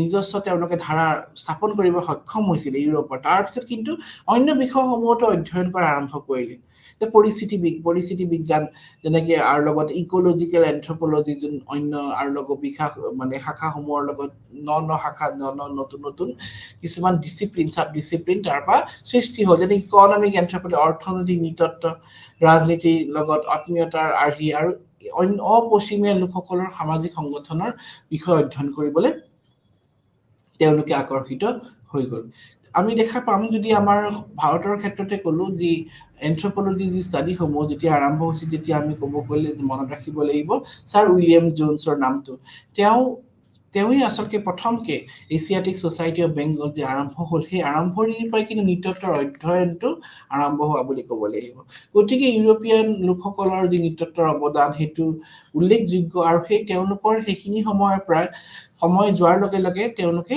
নৃতত্বৰ অধ্যয়নৰ এটা গুৰুত্বপূৰ্ণ সূচনা জগাই ৰাখিছে তাৰ লগতে আমি দেখা পালো সেই লোকসকলে সেইখিনি সময়ত অপশ্চিমীয়া লোকসকলৰ সামাজিক সংগঠনৰ অধ্যয়নৰ বিষয়ে তেওঁলোকৰ ইচ্ছা জাগি উঠিলে এইকাৰণে সেইখিনি সময়ৰ প্ৰায় বৰ্তমান সময়লৈকে আমি যদি চাওঁ যে সোশ্যাল এন্থ্ৰোপলজি যিসমূহ ইউৰোপীয়ান দেশৰ পৰা আহি পেলাই আমাৰ অপশ্চিমীয়া দেশসমূহত তেওঁলোকে কি কৰিছিল অধ্যয়ন আৰম্ভ কৰিছিল তেওঁলোকে অধ্যয়ন আৰম্ভ কৰি তেওঁলোকে জানিব বিচাৰিছিল এই দেশসমূহত তেওঁলোকৰ সমাজ ব্যৱস্থাৰ পৰা অপশ্চিমীয়া দেশসমূহৰ সমাজ ব্যৱস্থা কেনেকে বেলেগ তাৰ লগতে বিভিন্ন ৰীতি-নীতি ৰিচুৱেলছ কাষ্টম ট্ৰেডিশন সেই বিষয়ে এটা তেওঁলোকৰ কিউৰিয়ছিটি ভাৱ জাগিল আৰু তেওঁলোকে কি কৰিলে সেই বিষয়ে তেওঁলোকে উঠি আহি অধ্যয়ন কৰা আৰম্ভ কৰিলে গতিকে আমি দেখা পাম এই ইউৰোপীয়ান দেশসকলৰ যি সামাজিক নৃতত্ব বিকাশ হোৱাৰ লগে লগে কিন্তু আমাৰ অপশ্চিমীয়া লোকসকলৰ বিষয়ে অধ্যয়ন কৰিব তেওঁলোকৰ এটা খুবেই ইচ্ছা জাগি গ'ল তত্ত্বৰ প্ৰতি ইউৰোপীয় দৃষ্টিভংগী সমাজ বিজ্ঞানৰ আৰু অতি শেহতীয়াকৈ ঐতিহাসিক দৃষ্টিভংগীৰ সৈতে সম্পৰ্ক আছে ইয়াৰ লগতে আমি এটা কথা গুৰুত্বপূৰ্ণ যে সমাজৰ যি অধ্যয়নৰ লগতে আমি সদায় ইতিহাসৰ দৃষ্টিভংগীৰ পৰাও কিন্তু ইয়াৰ অধ্যয়ন অতি গুৰুত্বপূৰ্ণ যেনেকে আমি উদাহৰণস্বৰূপে আমি যদি এখন সমাজৰ অধ্যয়ন কৰিবলৈ গ'লো সেই সমাজখনৰ অধ্যয়ন কৰিলে আমি বৰ্তমান অৱস্থাটো অধ্যয়ন কৰা নহয় আমি সেই সমাজখনৰ ইতিহাসটো জানিব লাগিব ইতিহাসটো কেনেকুৱা আছিল সেই সমাজখনৰ ইতিহাস কেনেকুৱা আছিল তাৰ হিষ্টৰিকেল বেকগ্ৰাউণ্ডটো আমি ভালকে জানিব লাগিব তেতিয়া আমি বৰ্তমান কথা জানিব পাৰিম আমি ইতিহাস নাজানিলে আমি বৰ্তমানৰ কথা কেনেকৈ জানিব পাৰিম গতিকে আমি দেখা পাম যে সামাজিক সাংস্কৃতিক নৃতত্বৰ অধ্যয়নত কিন্তু এটা গুৰুত্বপূৰ্ণ কথা কি ঐতিহাসিক যোনটো ইতিহাসিক দৃষ্টিভংগীৰ সৈতে এটা ঘনিষ্ঠ সম্পৰ্ক আছে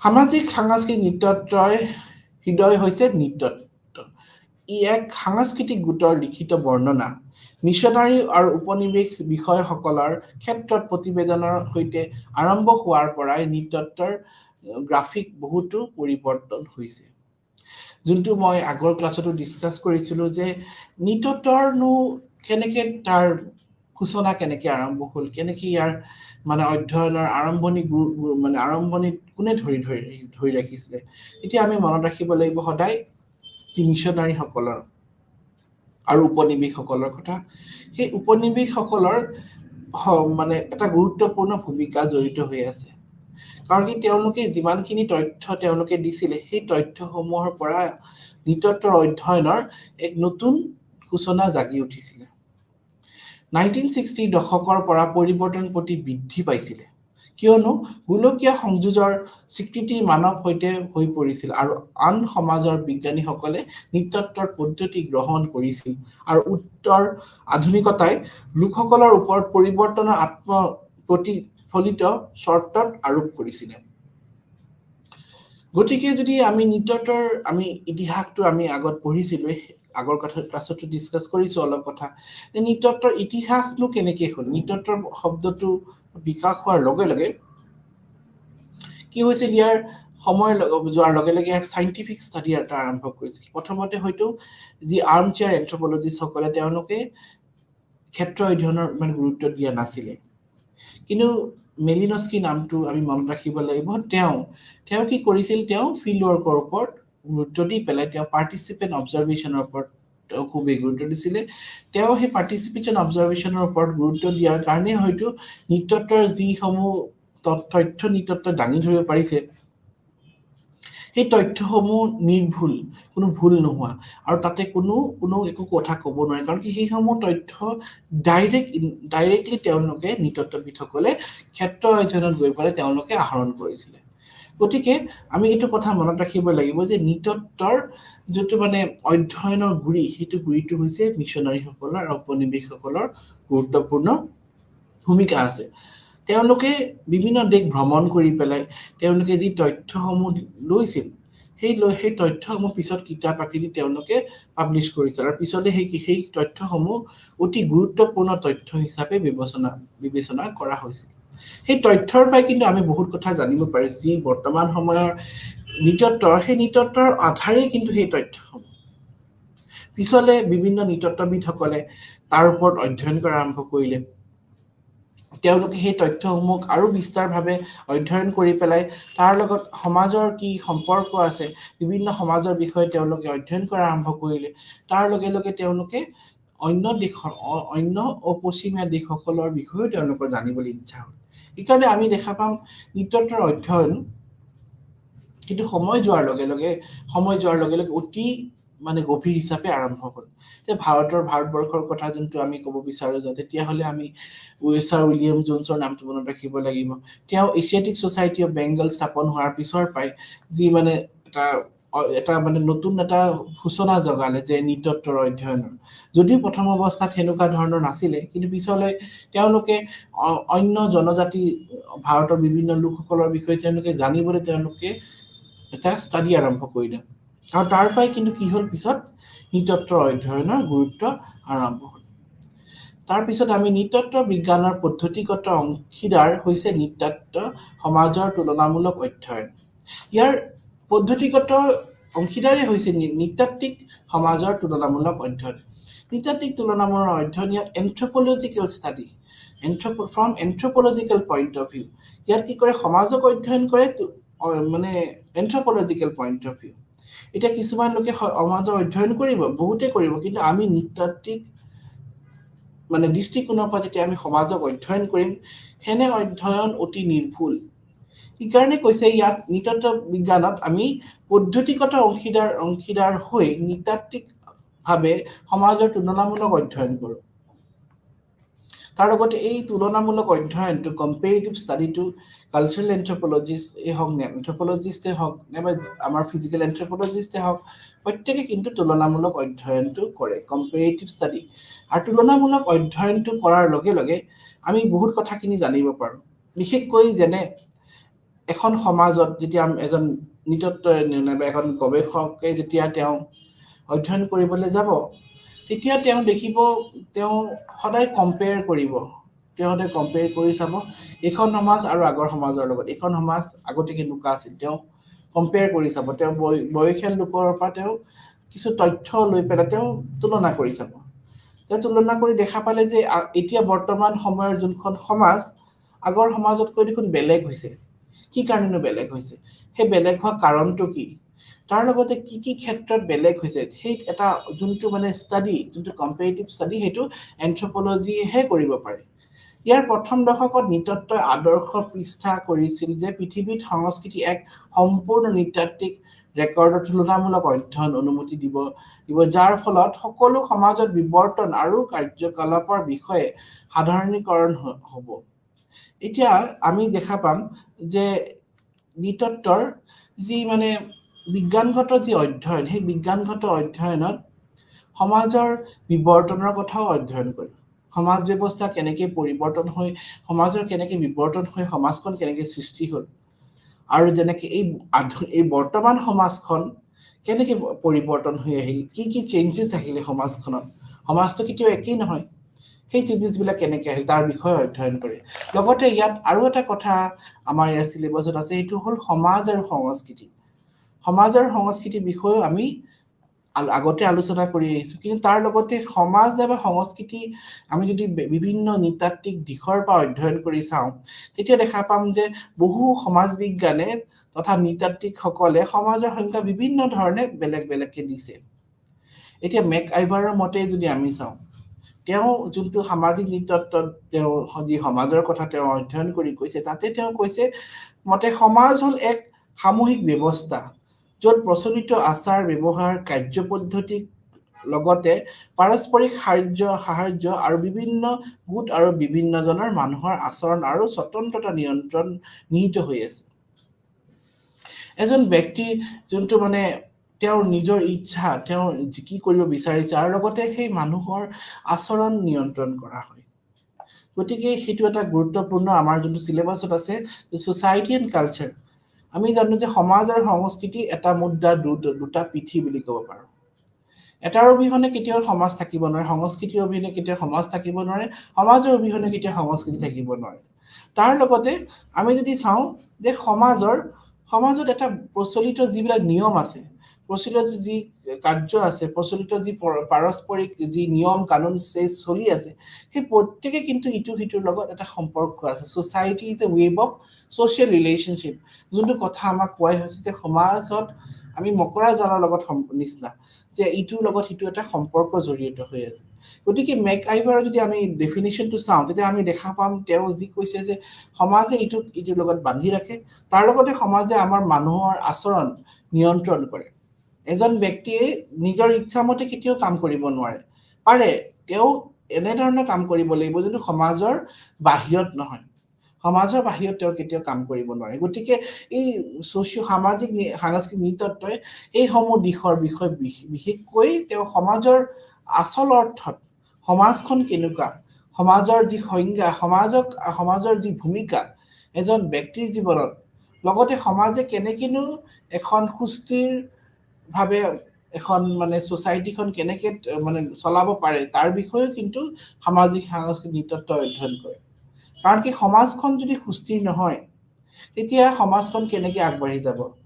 সমাজৰ যদি লোকসকলে মাজত অস্থিৰতা বিৰাজমান হয়, তেতিয়া সমাজখন কেতিয়াও আগবাঢ়িব নোৱাৰে। গতিকে যি মেকাইভাৰৰ ডেফিনেশ্যন যে ছ'চাইটি লৈ, সেই ছ'চাইটিত তেওঁ সেইটো কথা দাঙি ধৰিছে।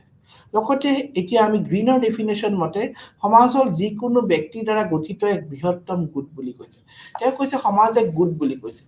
সমাজ গোট বুলি কিয় কৈছে? যেতিয়া এজন বা তাতোতকৈ অধিক লোকে একগোট হৈ যেতিয়া তেওঁলোকে কাম কৰিব, তেতিয়া এটা গোটৰ সৃষ্টি হয়। সমাজ এখন যিকোনো ঠাই আৰু সময়ৰ কোনো উদ্দেশ্য আধাৰত মানৱ সৃষ্টি বা সংগঠিত দ্বাৰা গঠিত হয়।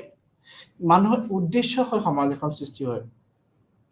হয়তো এই সমাজখনৰ লোকৰ মাজত হয়তো তেওঁলোকৰ জাতি ধৰ্ম বেলেগো হ'ব পাৰে, কিন্তু তেওঁলোকে যেতিয়া একত্ৰিত হ'ব এটা উদ্দেশ্য লয়, যেতিয়া এজনতকৈ বা অধিক ব্যক্তিয়ে একগোট হ'ব এটা উদ্দেশ্য লয়, আৰু তেতিয়া তেওঁলোকৰ মাজত যেতিয়া আণ্ডাৰষ্টেণ্ডিং থাকিব, তেতিয়া কিন্তু সমাজ এখনৰ সৃষ্টি হয়। মেকাইভাৰৰ পেজৰ সংজ্ঞা বিশ্লেষণ কৰিলে আমি দেখা পাওঁ যে সমাজত এখন গঠিত হ'বলৈ যি কিছুমান ৰীতি নীতি দৰকাৰ, এটা মানে পৰিকল্পিতভাৱে এটা মানে সমাজ এখনৰ কথা যদি আমি চাওঁ, সমাজত কিন্তু ৰীতি নীতি দৰকাৰ হ'ব। যোনটো নৰ্মছ এণ্ড ভেলুজ, যোনটো ছ'চিঅ' কালচাৰ এন্থ্ৰপলজিতে গুৰুত্বপূৰ্ণ কথা, যে সমাজত যদি ৰীতি নীতি নাথাকে, সমাজখননো কেনেকৈ আগবাঢ়িব? তাৰ লগতে সমাজ এখনত সুচাৰুভাৱে পৰিচিত হ'বলৈ সমাজৰ ব্যক্তিসকলৰ মাজত পাৰস্পৰিক সহযোগিতা থাকিব লাগিব, তেওঁলোকৰ মাজত এটা আণ্ডাৰষ্টেণ্ডিং ভাৱ থাকিব লাগিব, তেওঁলোকৰ মাজত ইজনে সিজনক বুজি পোৱা ভাৱ থাকিব লাগিব। যেতিয়া আমি উদাহৰণ চাওঁ ছ'চাইটিত, এতিয়া ছ'চাইটিত কি হৈছে, মানুহবিলাকে নিজৰ স্বাৰ্থতহে লগ হয়, আৰু যদি প্ৰত্যেক সৰু সৰু কথাত হাই কাজিয়া হয়, আজিকালি সমাজত এনেকুৱা আমি বহু উদাহৰণ দেখিছোঁ। গতিকে সমাজ এখন যদি সুস্থিৰে নহয়, সেইখন সমাজনো কেনেকৈ আগবাঢ়িব? সমাজখনত কেতিয়াও শান্তি বিৰাজ হ'ব নোৱাৰে। সমাজ এখনত কিছুমান গোট বা উপদল, অনুষ্ঠান প্ৰতিষ্ঠান ইত্যাদি থাকে, যি ছ'চিয়েল ইনষ্টিটিউচনৰ কথা আমি পঢ়ি আহিছোঁ। সামাজিক অনুষ্ঠান যেনেকৈ হওক, পৰিয়ালৰ পৰা আৰম্ভ কৰি ধৰ্মীয় অনুষ্ঠান, ৰাজনৈতিক অনুষ্ঠান, সেই অনুষ্ঠানৰ অবিহনে আমি সমাজখন কেতিয়াও কল্পনা কৰিব নোৱাৰোঁ। তো পৰিয়ালটোৱে প্ৰথম পৰিয়ালৰ পৰা বিবাহ আকৌ তাৰপিছত গৈ গৈ ধৰ্মীয় অনুষ্ঠানেই হওক ধৰ্মীয় যিবিলাক ইনষ্টিটিউশ্যন আছে সেইবিলাকৰ অবিহনে আমি সমাজখন কেতিয়াও কল্পনা কৰিব নোৱাৰোঁ ধৰ্ম অবিহনে আমি সমাজ কেতিয়াও কল্পনা কৰিব নোৱাৰোঁ ঠিক তেনেদৰে আমি যদি পলিটিকেল এখন ইনষ্টিটিউশ্যনৰ বাহিৰে এখন আমি সমাজ কেতিয়াও কল্পনা কৰিব নোৱাৰোঁ সমাজখন কেনেকৈ চলাব ল এণ্ড অৰ্ডাৰ অবিহনে আমি সমাজখনৰ কথা কেতিয়াও কল্পনা কৰিব নোৱাৰোঁ গতিকে এইসমূহ এটা গুৰুত্বপূৰ্ণ কথা যি সমাজত অত্যন্ত দৰকাৰ সমাজ এখনৰ অন্তৰ্ভুক্ত এই আটাইবোৰ উপাদানৰ অন্তঃক্ৰিয়াৰ সম্বন্ধ মানে গঢ় লৈ উঠে এখন সমাজৰ ব্যক্তি আচৰণ আৰু স্বতন্ত্ৰতাৰ নিয়ন্ত্ৰণ সম্বন্ধে বিহিত হৈ থকা এক সমাজৰ মকৰা জাল সদৃশ্য বুলি কৈছে গতিকে সামাজিক সম্বন্ধৰ লগত মানে আমি প্ৰত্যেকেই জড়িত হৈ আছো আমি প্ৰত্যেকে আমি ইজনে সিজনৰ লগত জড়িত হৈ আছো আমি কাৰণে society is a web of social relationship যোনটো কথা কৈছে এইটো সোশিও কালচাৰেল এন্থ্ৰোপলজি এটা মানে মেইন বাক্য বুলি ক'ব পাৰো কাৰণ কি আমি প্ৰত্যেকৰ লগত প্ৰত্যেক সম্পৰ্কৰ লগত জড়িত হৈ আছো যেনেকে আমি অন্য কথা যদি চাওঁ এজন ব্যক্তিয়ে কেতিয়াও অকলে থাকিব নোৱাৰে হি নিডছ কম্পেনিয়ন তেওঁক সংগী লাগিবই আৰু সংগী যেতিয়া তেওঁ গোটাই ল'ব তেতিয়া তেওঁ অন্য লোকৰ লগতো তেওঁ থাকিব তাৰ তেতিয়া সেনেকে ইটো সেই ব্যক্তিজনৰ হয়তো সেই সংগীজনৰ লগত বেলেগ কানেকশ্যন নাই বা অন্য ব্যক্তিৰ লগত বেলেগ নামেৰে তেওঁ জনাজাত গতিকে এজন ব্যক্তি বেলেগ এজন মানে বহু সময়ত বহুতৰ লগত বহুত ধৰণৰ তেওঁৰ কানেকশ্যন থাকিব পাৰে এইকাৰণে গতিকে মকৰা জালৰ নিচিনা ক'ব পাৰি মানুহে অকলশৰীয়াকৈ কেতিয়াও বসবাস কৰিব নোৱাৰে এই ক্ষেত্ৰত আনৰ সহায় প্ৰয়োজন হয় সেয়েহে মানুহে দল পাতি বসবাস কৰিবলৈ লয় তেনেকৈ বসবাস কৰাৰ ফলত তেওঁলোকৰ পাৰস্পৰিক স্থান হয় আৰু বিভিন্ন ৰীতি নীতি গঢ় লৈ উঠে এতিয়া মানুহ একেলগে থাকিবলৈ হলে মানুহে কি কৰিব লাগিব তেওঁলোকৰ মাজত এটা কানেকশ্যন থাকিব হলে তেওঁলোকৰ মাজত ল এণ্ড অৰ্ডাৰ দৰকাৰ হ'ব কাৰণ কি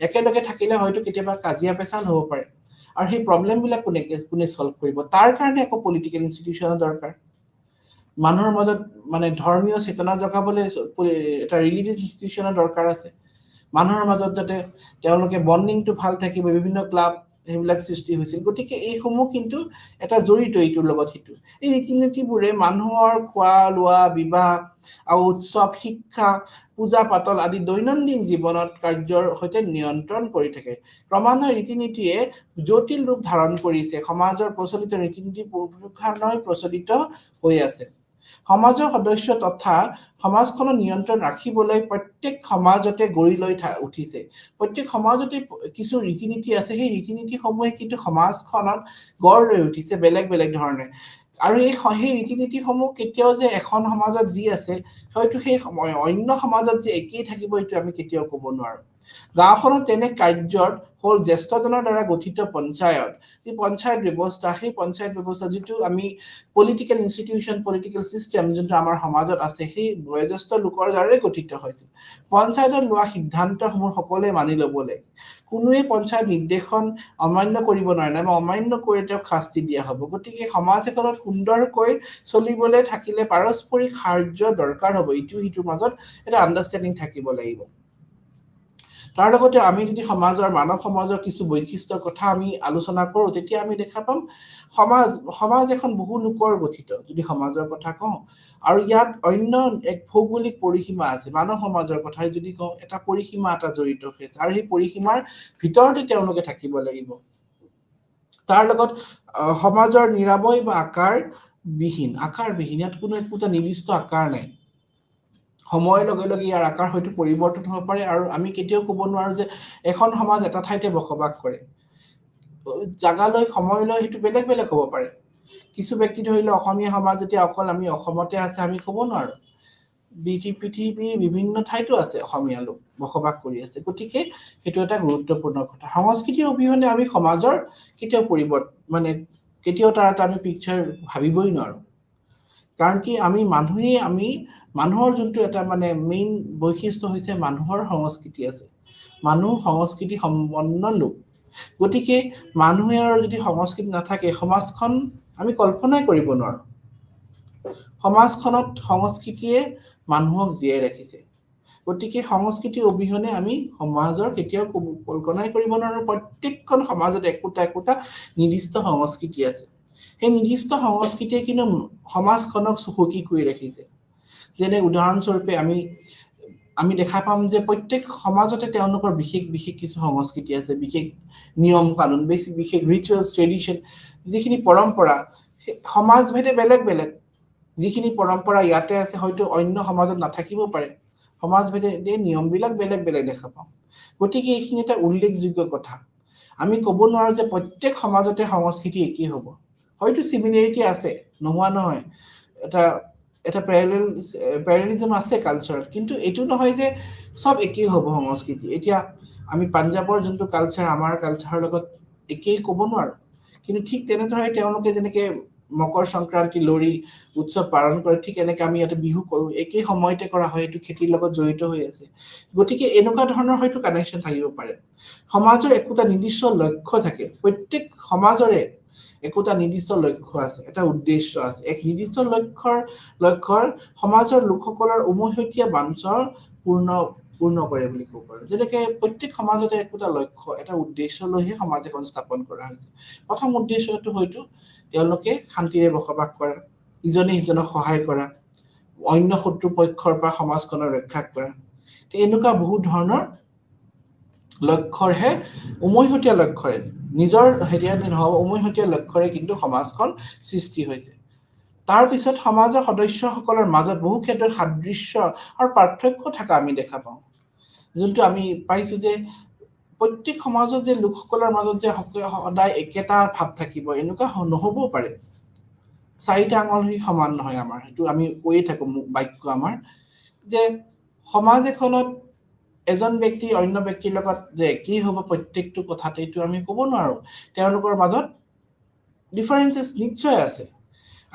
কাৰণে হয়তো সেম কালচাৰেলে হওক, সেম হয়তো কাষ্টৰে বিলং কৰক, সেম ধৰ্মৰে হওক, তথাপি সেই ব্যক্তিৰ মাজত ডিফাৰেন্সেছ থাকিব। এইটো কেতিয়াও হ'ব নোৱাৰে যে একেই হ'ব। তাৰ লগতে সমাজৰ সদস্যসকলৰ মাজত বহু ক্ষেত্ৰত সাদৃশ্য থকাৰ লগতে আমি দেখা পাম যে কেতিয়াবা সহযোগিতাৰ লগত আমি সংঘৰ্ষ হোৱাও দেখা পাওঁ। সামাজিক যি এথনিক ক্লেশেছ বিলাক দেখা পাওঁ, সমাজ এখনত কিমানখিনি ঘটনা হৈ থাকে, কাজিয়া পেচাল, এই সমাজবিলাকৰ সাধাৰণ কথা। আৰু সমাজত সহযোগিতাও আছে, বিদ্ৰোহো আছে। যেতিয়া সমাজৰ বিৰুদ্ধে কিছুমানে কাম কৰে, তেতিয়া সমাজখনে আগবাঢ়ি আহি পেলাই সেইখিনি কথা বিৰুদ্ধ তেওঁলোকে অপোজ কৰে। সমাজৰ লোকৰ মাজত সমাজৰ অৱস্থিতি পৃথিৱীৰ সকলো জনগোষ্ঠীৰ মাজতে পৰিলক্ষিত হয়। যে এই সামাজিক সাংস্কৃতিক নৃতত্ববিদসকলে তেওঁলোকে কি কৰে, তেওঁলোকে ছ'চাইটিক যে অধ্যয়ন কৰে, ছ'চাইটিক অধ্যয়ন কৰা তেওঁলোকৰ মেইন কথাটোৱে হৈছে কাৰণ এই কালচাৰখিনি জানিবলৈ। তেওঁলোকে আমাৰ পৃথিৱীত বিভিন্ন জেগাত যে সংস্কৃতিৰ বিস্তাৰ হৈ আছে, আৰু সংস্কৃতি যে একেই নহয়। আমাৰ ভাৰতৰ যি সংস্কৃতি, নাইবা আমি যদি অসমীয়া সংস্কৃতিৰ কথাই কৰো, অসমীয়া সংস্কৃতি হয়তো বেংগলী সংস্কৃতিতকৈ পৃথক, হয়তো মানে পৃথকেই হয়। আৰু কি কি ক্ষেত্ৰত সিমিলাৰিটি আছে, নাইবা অন্য জাগাৰ লোকৰ সংস্কৃতিৰ লগত আমাৰ সংস্কৃতি কিমানখিনি মিল আছে, কিমানখিনি সাদৃশ্য আছে, সেইখিনি জানিবলৈ নৃতত্ববিদসকলে সদায় আগ্ৰহী। তেওঁলোকে পৃথিৱীৰ বিভিন্ন লোকসকলৰ মাজত যি ভেৰিয়েশ্যন আছে, হিউমেন ভেৰিয়েশ্যন, সেইখিনি জানিবলৈ তেওঁলোকে খুবেই আগ্ৰহী। আৰু লগতে সেই ভেৰিয়েশ্যনখিনি তেওঁলোকে কিয় হৈছে, কেনেকৈ হৈছে, আৰু সংস্কৃতি, বিশেষকৈ আমি সামাজিক সাংস্কৃতিক নৃতত্বত সংস্কৃতিক বেছিকৈ ফ'কাছ কৰি কালচাৰেল যিটো ডিফাৰেঞ্চেছ আছে সেইটো জানিবলৈ সদায় চেষ্টা কৰে। যিটো মানে কালচাৰেল গেপ, সেইটো জানিব তেওঁলোকে চেষ্টা কৰে, কেনেকৈ হৈছে। আৰু সেই প্ৰত্যেকটো ট্ৰেডিশ্যনৰ লগত একোটা তেওঁলোকৰ এটা বিলিফ চিষ্টেম জড়িত আছে, বিশ্বাস জড়িত হৈ আছে যে এইখিনি সংস্কৃতি তেওঁলোকে এইখিনি নিয়ম কানুন পালন কৰিছে, সেই পালনৰ লগত তেওঁলোকৰ কিছু নিয়ম কানুন জড়িত হৈ আছে। তেওঁলোকে সেই নিয়মখিনি তেওঁলোকে কি কৰে, জানিব চেষ্টা কৰে। সেই নিয়মখিনি তেওঁলোকে কি কাৰণে হৈছে, সেই নিয়মখিনিৰ লগত যে এটা কালচাৰেল ভেলুজ নাইবা নৰ্ম জড়িত হৈ আছে, সেইখিনি তেওঁলোকে বিশেষকৈ অধ্যয়ন কৰিবলৈ চেষ্টা কৰে। গতিকে সেইসমূহ কিন্তু এটা সামাজিক সাংস্কৃতিক নৃতত্বৰ এটা গুৰুত্বপূৰ্ণ অধ্যায় বুলি ক'ব পাৰোঁ।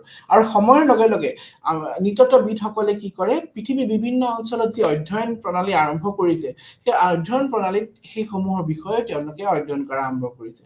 প্ৰথম অৱস্থাত হয়তো তেওঁলোকে মানে অকল কালচাৰেল এটা চাইডে অধ্যয়ন কৰিছিল, কিন্তু যেতিয়া সময় যোৱাৰ লগে লগে নৃতত্বৰ যেতিয়া অধ্যয়নত আৰু বিশেষকৈ গুৰুত্ব দিয়া হ'ল আৰু বিশেষকৈ মানে ইম্পৰ্টেঞ্চ দিয়া হ'ল তেতিয়া সেই অন্য খুঁটিনাটি দিশসমূহ যে কালচাৰেল ট্ৰেইটছ কমপ্লেক্স প্ৰত্যেক সাংস্কৃতিৰ যি সমলসমূহ সেইসমূহ কিন্তু বিতংভাৱে অধ্যয়ন কৰিবলৈ চেষ্টা কৰিলে এতিয়া আমাৰ অসমৰ ক্ষেত্ৰতে আমি ক'লো আমাৰ অসমৰ সংস্কৃতি অতি চহকী সেই সংস্কৃতিৰ প্ৰত্যেক যদি কথাখিনি আমি ভালকে বিশ্লেষণ কৰি অধ্যয়ন কৰিব পাৰো তেতিয়া কিন্তু আমাৰ অসমৰ যি সংস্কৃতিখিনি যদি আমি বাহিৰত দাঙি ধৰিব পাৰো তেতিয়া অসমৰে গৌৰৱ হয় আমাৰ অসম গৌৰৱ কেনেকৈ হ'ব আমি নিজৰ সংস্কৃতিৰ জৰিয়তে আমি গৌৰৱ কৰিব পাৰো আমাৰ সংস্কৃতি ইমান মানে চহকী আমাৰ সংস্কৃতিত ইমানখিনি কথা জড়িত আছে ইমানখিনি ভ্যালুজ ট্ৰেডিশন যি আছে সেইখিনি আমি কেনেকৈ দাঙি ধৰিব পাৰিম যদি আমাৰ সংস্কৃতিৰ জৰিয়তে আৰু সংস্কৃতিখিনি আমি ধৰি ৰাখিব জানিব লাগিব তেতিয়াহে আমি নিজকে গৌৰৱ কৰিব পাৰিম গতিকে আমি যেতিয়া আমাৰ সংস্কৃতিক ধৰি ৰাখিব পাৰিম তেতিয়াহে সংস্কৃতিৰ কিন্তু অস্তিত্ব থাকিব ভৱিষ্যতে গতিকে এই সমাজৰ এটা মানে গুৰুত্বপূৰ্ণ কথা যে সমাজে সংস্কৃতিখিনিক ধৰি ৰাখিব লাগিব সমাজে সংস্কৃতি ধৰি ৰাখিব লাগিব তেতিয়াহে সংস্কৃতিৰ কিন্তু অস্তিত্ব ৰক্ষা কৰিব পৰা যায় তাৰ লগতে আমি সমাজৰ অন্য কথাৰ লগত ডিসকাস কৰোঁতে এইখিনি কথাও নৃতত্ত্ববিদসকলে অধ্যয়ন কৰি সমাজৰ বিভিন্ন অস্তিত্ব পৃথিৱীৰ মাজতে পৰিলক্ষিত হয় সমাজ গতিশীল আৰু পৰিৱৰ্তন সেইটো এটা গুৰুত্বপূৰ্ণ কথা যে সোসাইটি সদায় পৰিৱৰ্তনশীল সমাজ কেতিয়াও একেই হৈ নাথাকে সমাজৰ যিবিলাক নিয়ম যে আজি আছে এটো কালি থাকিব এটো আমি ক'ব নোৱাৰো তাতে পৰিৱৰ্তন আহিছে ৰিভাইভ হৈছে বহুত কালচাৰেল ভ্যালুজ নৰ্মছ কাৰণে গতিকে সামাজিক সাংস্কৃতিক নৃতত্বই কি কৰে যিখিনি ভ্যালুজ বা ট্ৰেডিশন যিবিলাক নৰ্মছ হয়তো লুপ্ত হৈ গৈছে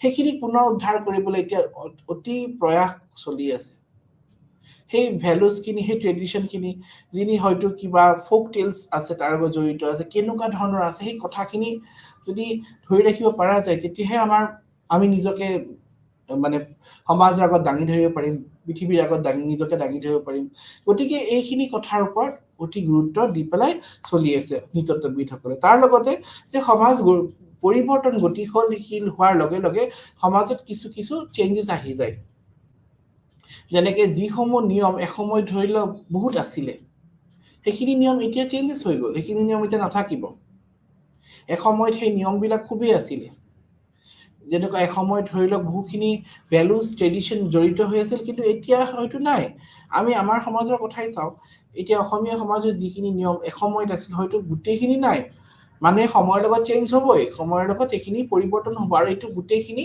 সমাজৰ ওপৰতো কথা আছে কিছুমান সমাজত আমি দেখা পাম তেওঁলোকে খুবেই নিয়মখিনি ধৰি ৰাখিছে আৰু কিছুমান সমাজত আমি দেখা পালো সেই নিয়মখিনি হয়তো ধৰি ৰাখিব পৰা নাই গতিকে এইটো এটা সমাজবিধে বেলেগ হ'ব পাৰে গতিকে আমি দেখা পালো যে মানৱ সমাজৰ যোনটো মানে এটা সমাজৰ যোনটো গুৰুত্বপূৰ্ণ কথা সেই গুৰুত্বপূৰ্ণ কথা বহুতখিনি কথা আহিছে লগতে সমাজৰ সংস্কৃতিৰ কথা যোনটো আছে সংস্কৃতি কিন্তু এটা সমাজৰ এটা গুৰুত্বপূৰ্ণ অংগ সংস্কৃতি সভ্যতা আৰু লগতে পৰিৱেশ এই তিনিওটা কিন্তু নৃতত্ত্ববিদসকলৰ সামাজিক সাংস্কৃতিক নৃতত্ত্ববিদসকলৰ এক গুৰুত্বপূৰ্ণ অধ্যয়নৰ বিষয় বুলি ক'ব পাৰো ইয়াতে কি কৰা হয় যেনেকৈ আমি যদি চাওঁ সংস্কৃতিৰ ওপৰত প্ৰাকৃতিক পৰিৱেশৰ যোনটো প্ৰভাৱ সেই প্ৰভাৱৰ ওপৰতো কিন্তু বহুখিনি গৱেষণা সামাজিক সাংস্কৃতিক নৃতত্ত্বই কৰি আহিছে যেনেকৈ প্ৰাকৃতিক পৰিৱেশৰ ওপৰত কেনে প্ৰভাৱ হ'ব পাৰে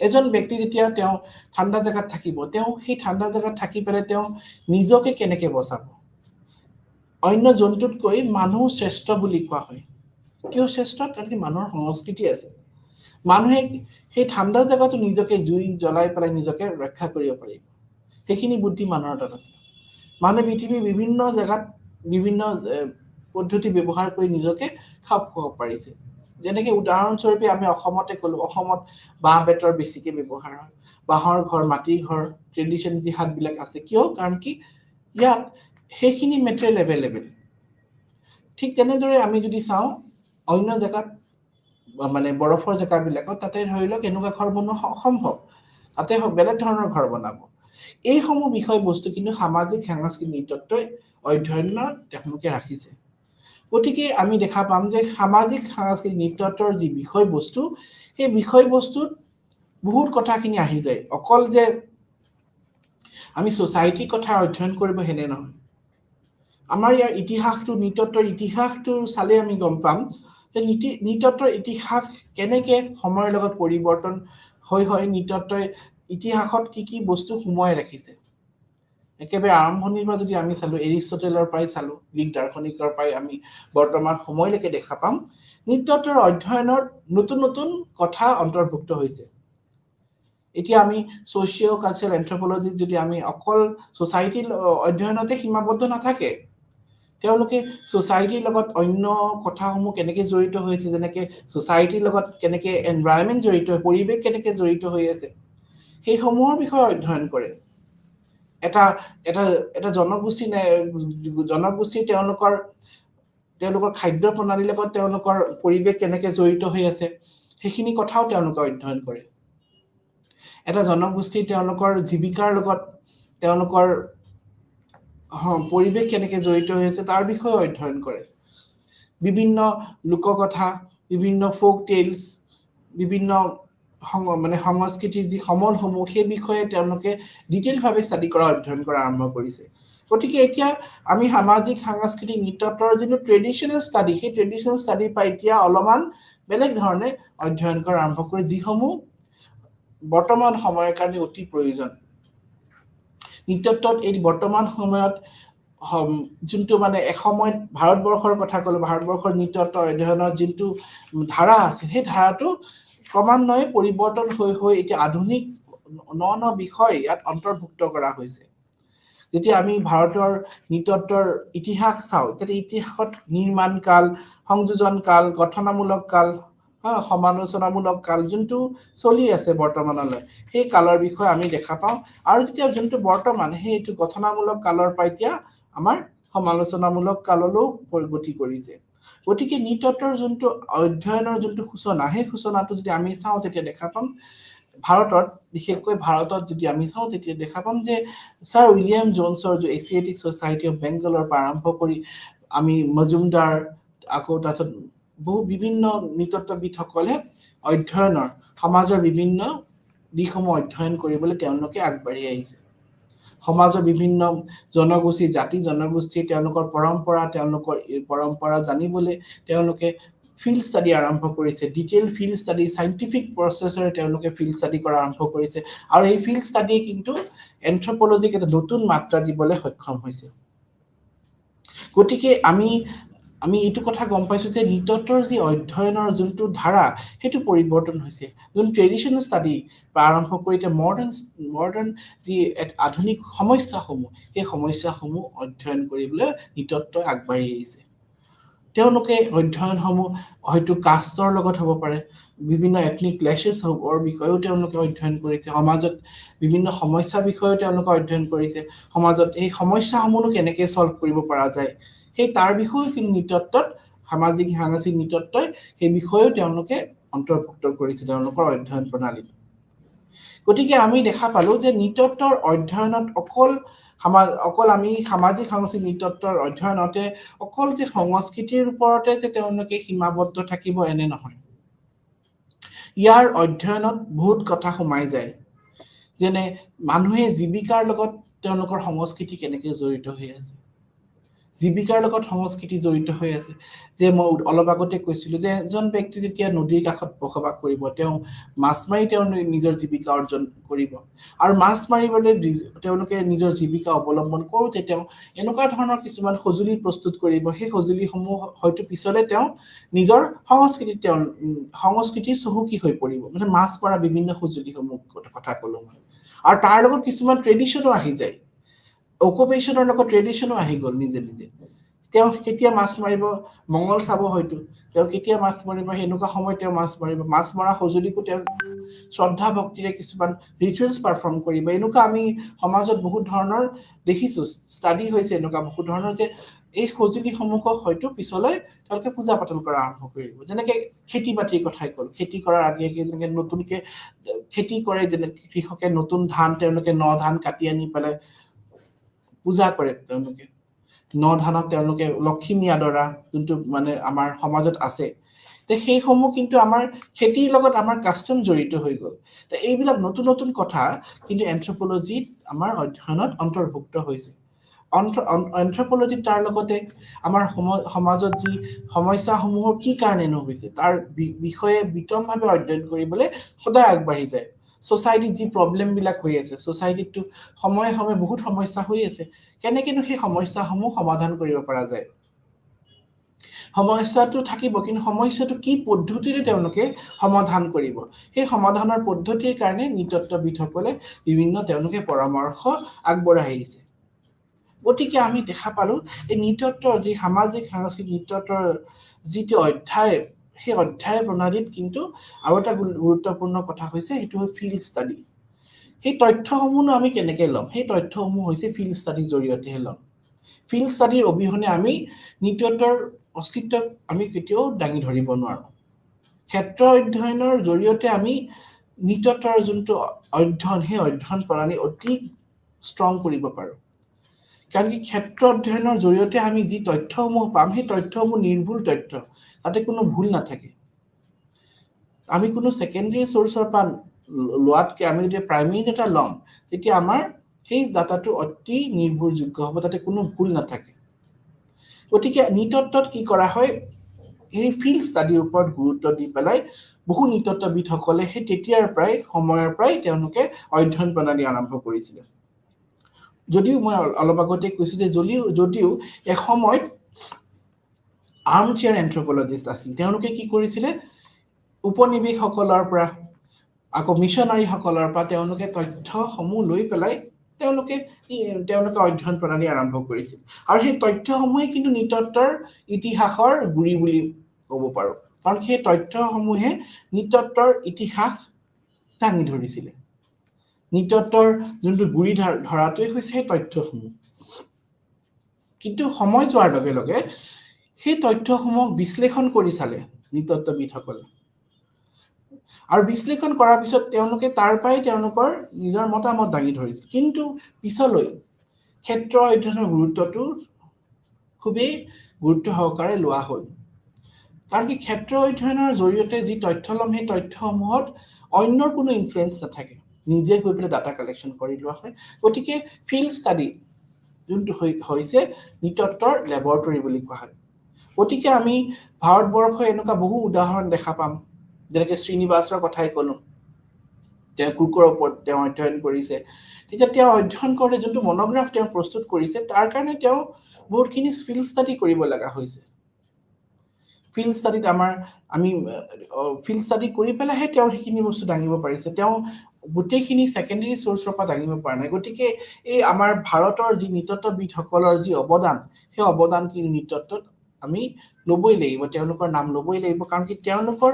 অৱদানৰ অবিহনে আমাৰ ভাৰতৰ যিটো মানে ইতিহাস নৃতত্ত্বৰ ইতিহাসৰ কেতিয়াও আমি কল্পনা কৰিব নোৱাৰো গতিকে আমাৰ মজুমদাৰৰ নাম যদি আমি চাওঁ এলপি বিদ্যাৰ্থীৰ কথাই আমি চাওঁ এতিয়া এলপি বিদ্যাৰ্থী যোনটো আমাৰ নৃতত্ত্বৰ যোনটো মানে ইতিহাসক তেওঁ তিনিটা ভাগত ভাগ কৰিছে তেওঁ নিৰ্মাণ কাল কৈছে গঠনামূলক কাল আৰু লগতে বিশ্লেষণমূলক কাল বৰ্তমান সময়ত বিশ্লেষণমূলক কাল চলি আছে এনালাইটিকেল পিৰিয়ড বুলি ক'ব পাৰি যেতিয়া বিশ্লেষণ কৰিছে যিখিনি তথ্য গতিকে এতিয়াও কিন্তু নৃতত্ত্বৰ বহুখিনি অধ্যয়ন আৰু গুৰুত্ব সহকাৰে কৰিব লাগিব নৃতত্ত্বৰ এটা হোলিষ্টিক ষ্টাডি এন্থ্ৰপলজিত অকল আমি সোশিঅ কালচাৰে হওক ফিজিকেলে হওক আমি অকল এটা সাইড অধ্যয়ন নকৰো নৃতত্ত্ব এটা হোলিষ্টিক ষ্টাডি অধ্যয়ন কৰে যেনেকৈ আমি সোশিঅ কালচাৰৰ কথাই ক'লো কালচাৰেল এন্থ্ৰপলজিত অকল কালচাৰটোৱে নহয় সমাজেই নহয় তাৰ লগত সমাজৰ লগত বহুতখিনি কথা আছে তাৰ উপভাগসমূহ যদি আমি কওঁ তেতিয়া তাতে ইতিহাস সমাজৰ ইতিহাস জড়িত হৈ আছে সমাজৰ ভাষাৰ লেংগুৱেজৰ কথা আছে সমাজৰ লগত যিসমূহ লোক জড়িত হৈ আছে তেওঁলোকৰ জীৱিকাৰ কথা জড়িত হৈ আছে লোকসকলে তেওঁলোকে নিজৰ জীৱিকা মানে অৱলম্বন কৰিছে তাৰ লগতে তেওঁলোকে নিজকে কেনেকৈ খাপ খুৱাইছে সেই বহুতখিনি কথা কিন্তু সমাজৰ অধ্যয়নৰ জৰিয়তে আমি সেইখিনি কথা জানিব পাৰো আৰু তাৰ কাৰণে অকল যে আমি সমাজৰ এটা দিশে চোৱা নাই এন্থ্ৰপলজিৰ কাৰণে হোলিষ্টিক ষ্টাডি বুলি কৈছে সৰ্বাংগ দিশৰ পৰা ইয়াক অধ্যয়ন কৰে এজন ব্যক্তিক অকল আৱেগিক দিশটোৱে নহয় তাৰ লগত তেওঁৰ সোশিয়েল কালচাৰেল গোটেই দিশটো অধ্যয়ন কৰে কাৰণে হোলিষ্টিক ষ্টাডি বুলি কোৱা হৈছে নৃতত্ত্ব গতিকে আজি আমি আমাৰ এই ক্লাছটোত আমি অধ্যয়ন কৰিলো তাৰ আগৰ ক্লাছৰ লগতো যে সামাজিক সাংস্কৃতিক নৃতত্বৰ ইতিহাসটো কিমানখিনি বহল আছে সেই উপনিৱেশসকলৰ মিছনাৰীসকলৰ পৰা বৰ্তমান সময়লৈকে নৃতত্ববিদসকলৰ যি অৱদান সেই অৱদান উল্লেখযোগ্য তেওঁলোকৰ অৱদানৰ অবিহনে আমি নৃতত্বৰ কেতিয়াও অস্তিত্ব ৰাখিব নোৱাৰিলোহেঁতেন তেওঁলোকৰ অৱদানৰ কাৰণে হয়তো এই বৰ্তমান সময় নৃতত্বৰ যি এটা অস্তিত্ব সেই অস্তিত্বটো আছে আৰু নৃতত্বৰ অধ্যয়নত তেওঁলোকৰ গুৰুত্বপূৰ্ণ ভূমিকা আছে তেওঁলোকৰ যি তথ্য তেওঁলোকে দিছিলে তেওঁলোকে যি ফিল্ড ষ্টাডি তেওঁলোকে দাঙি ধৰিছিলে সেই ফিল্ড ষ্টাডিসমূহে কিন্তু এন্থ্ৰপলজিক এটা হোলিষ্টিক ষ্টাডি কৰিবলৈ সহায় কৰিছে গতিকে আজি মই ইমানতে মোৰ ক্লাছটো সামৰি মাৰিলো নমস্কাৰ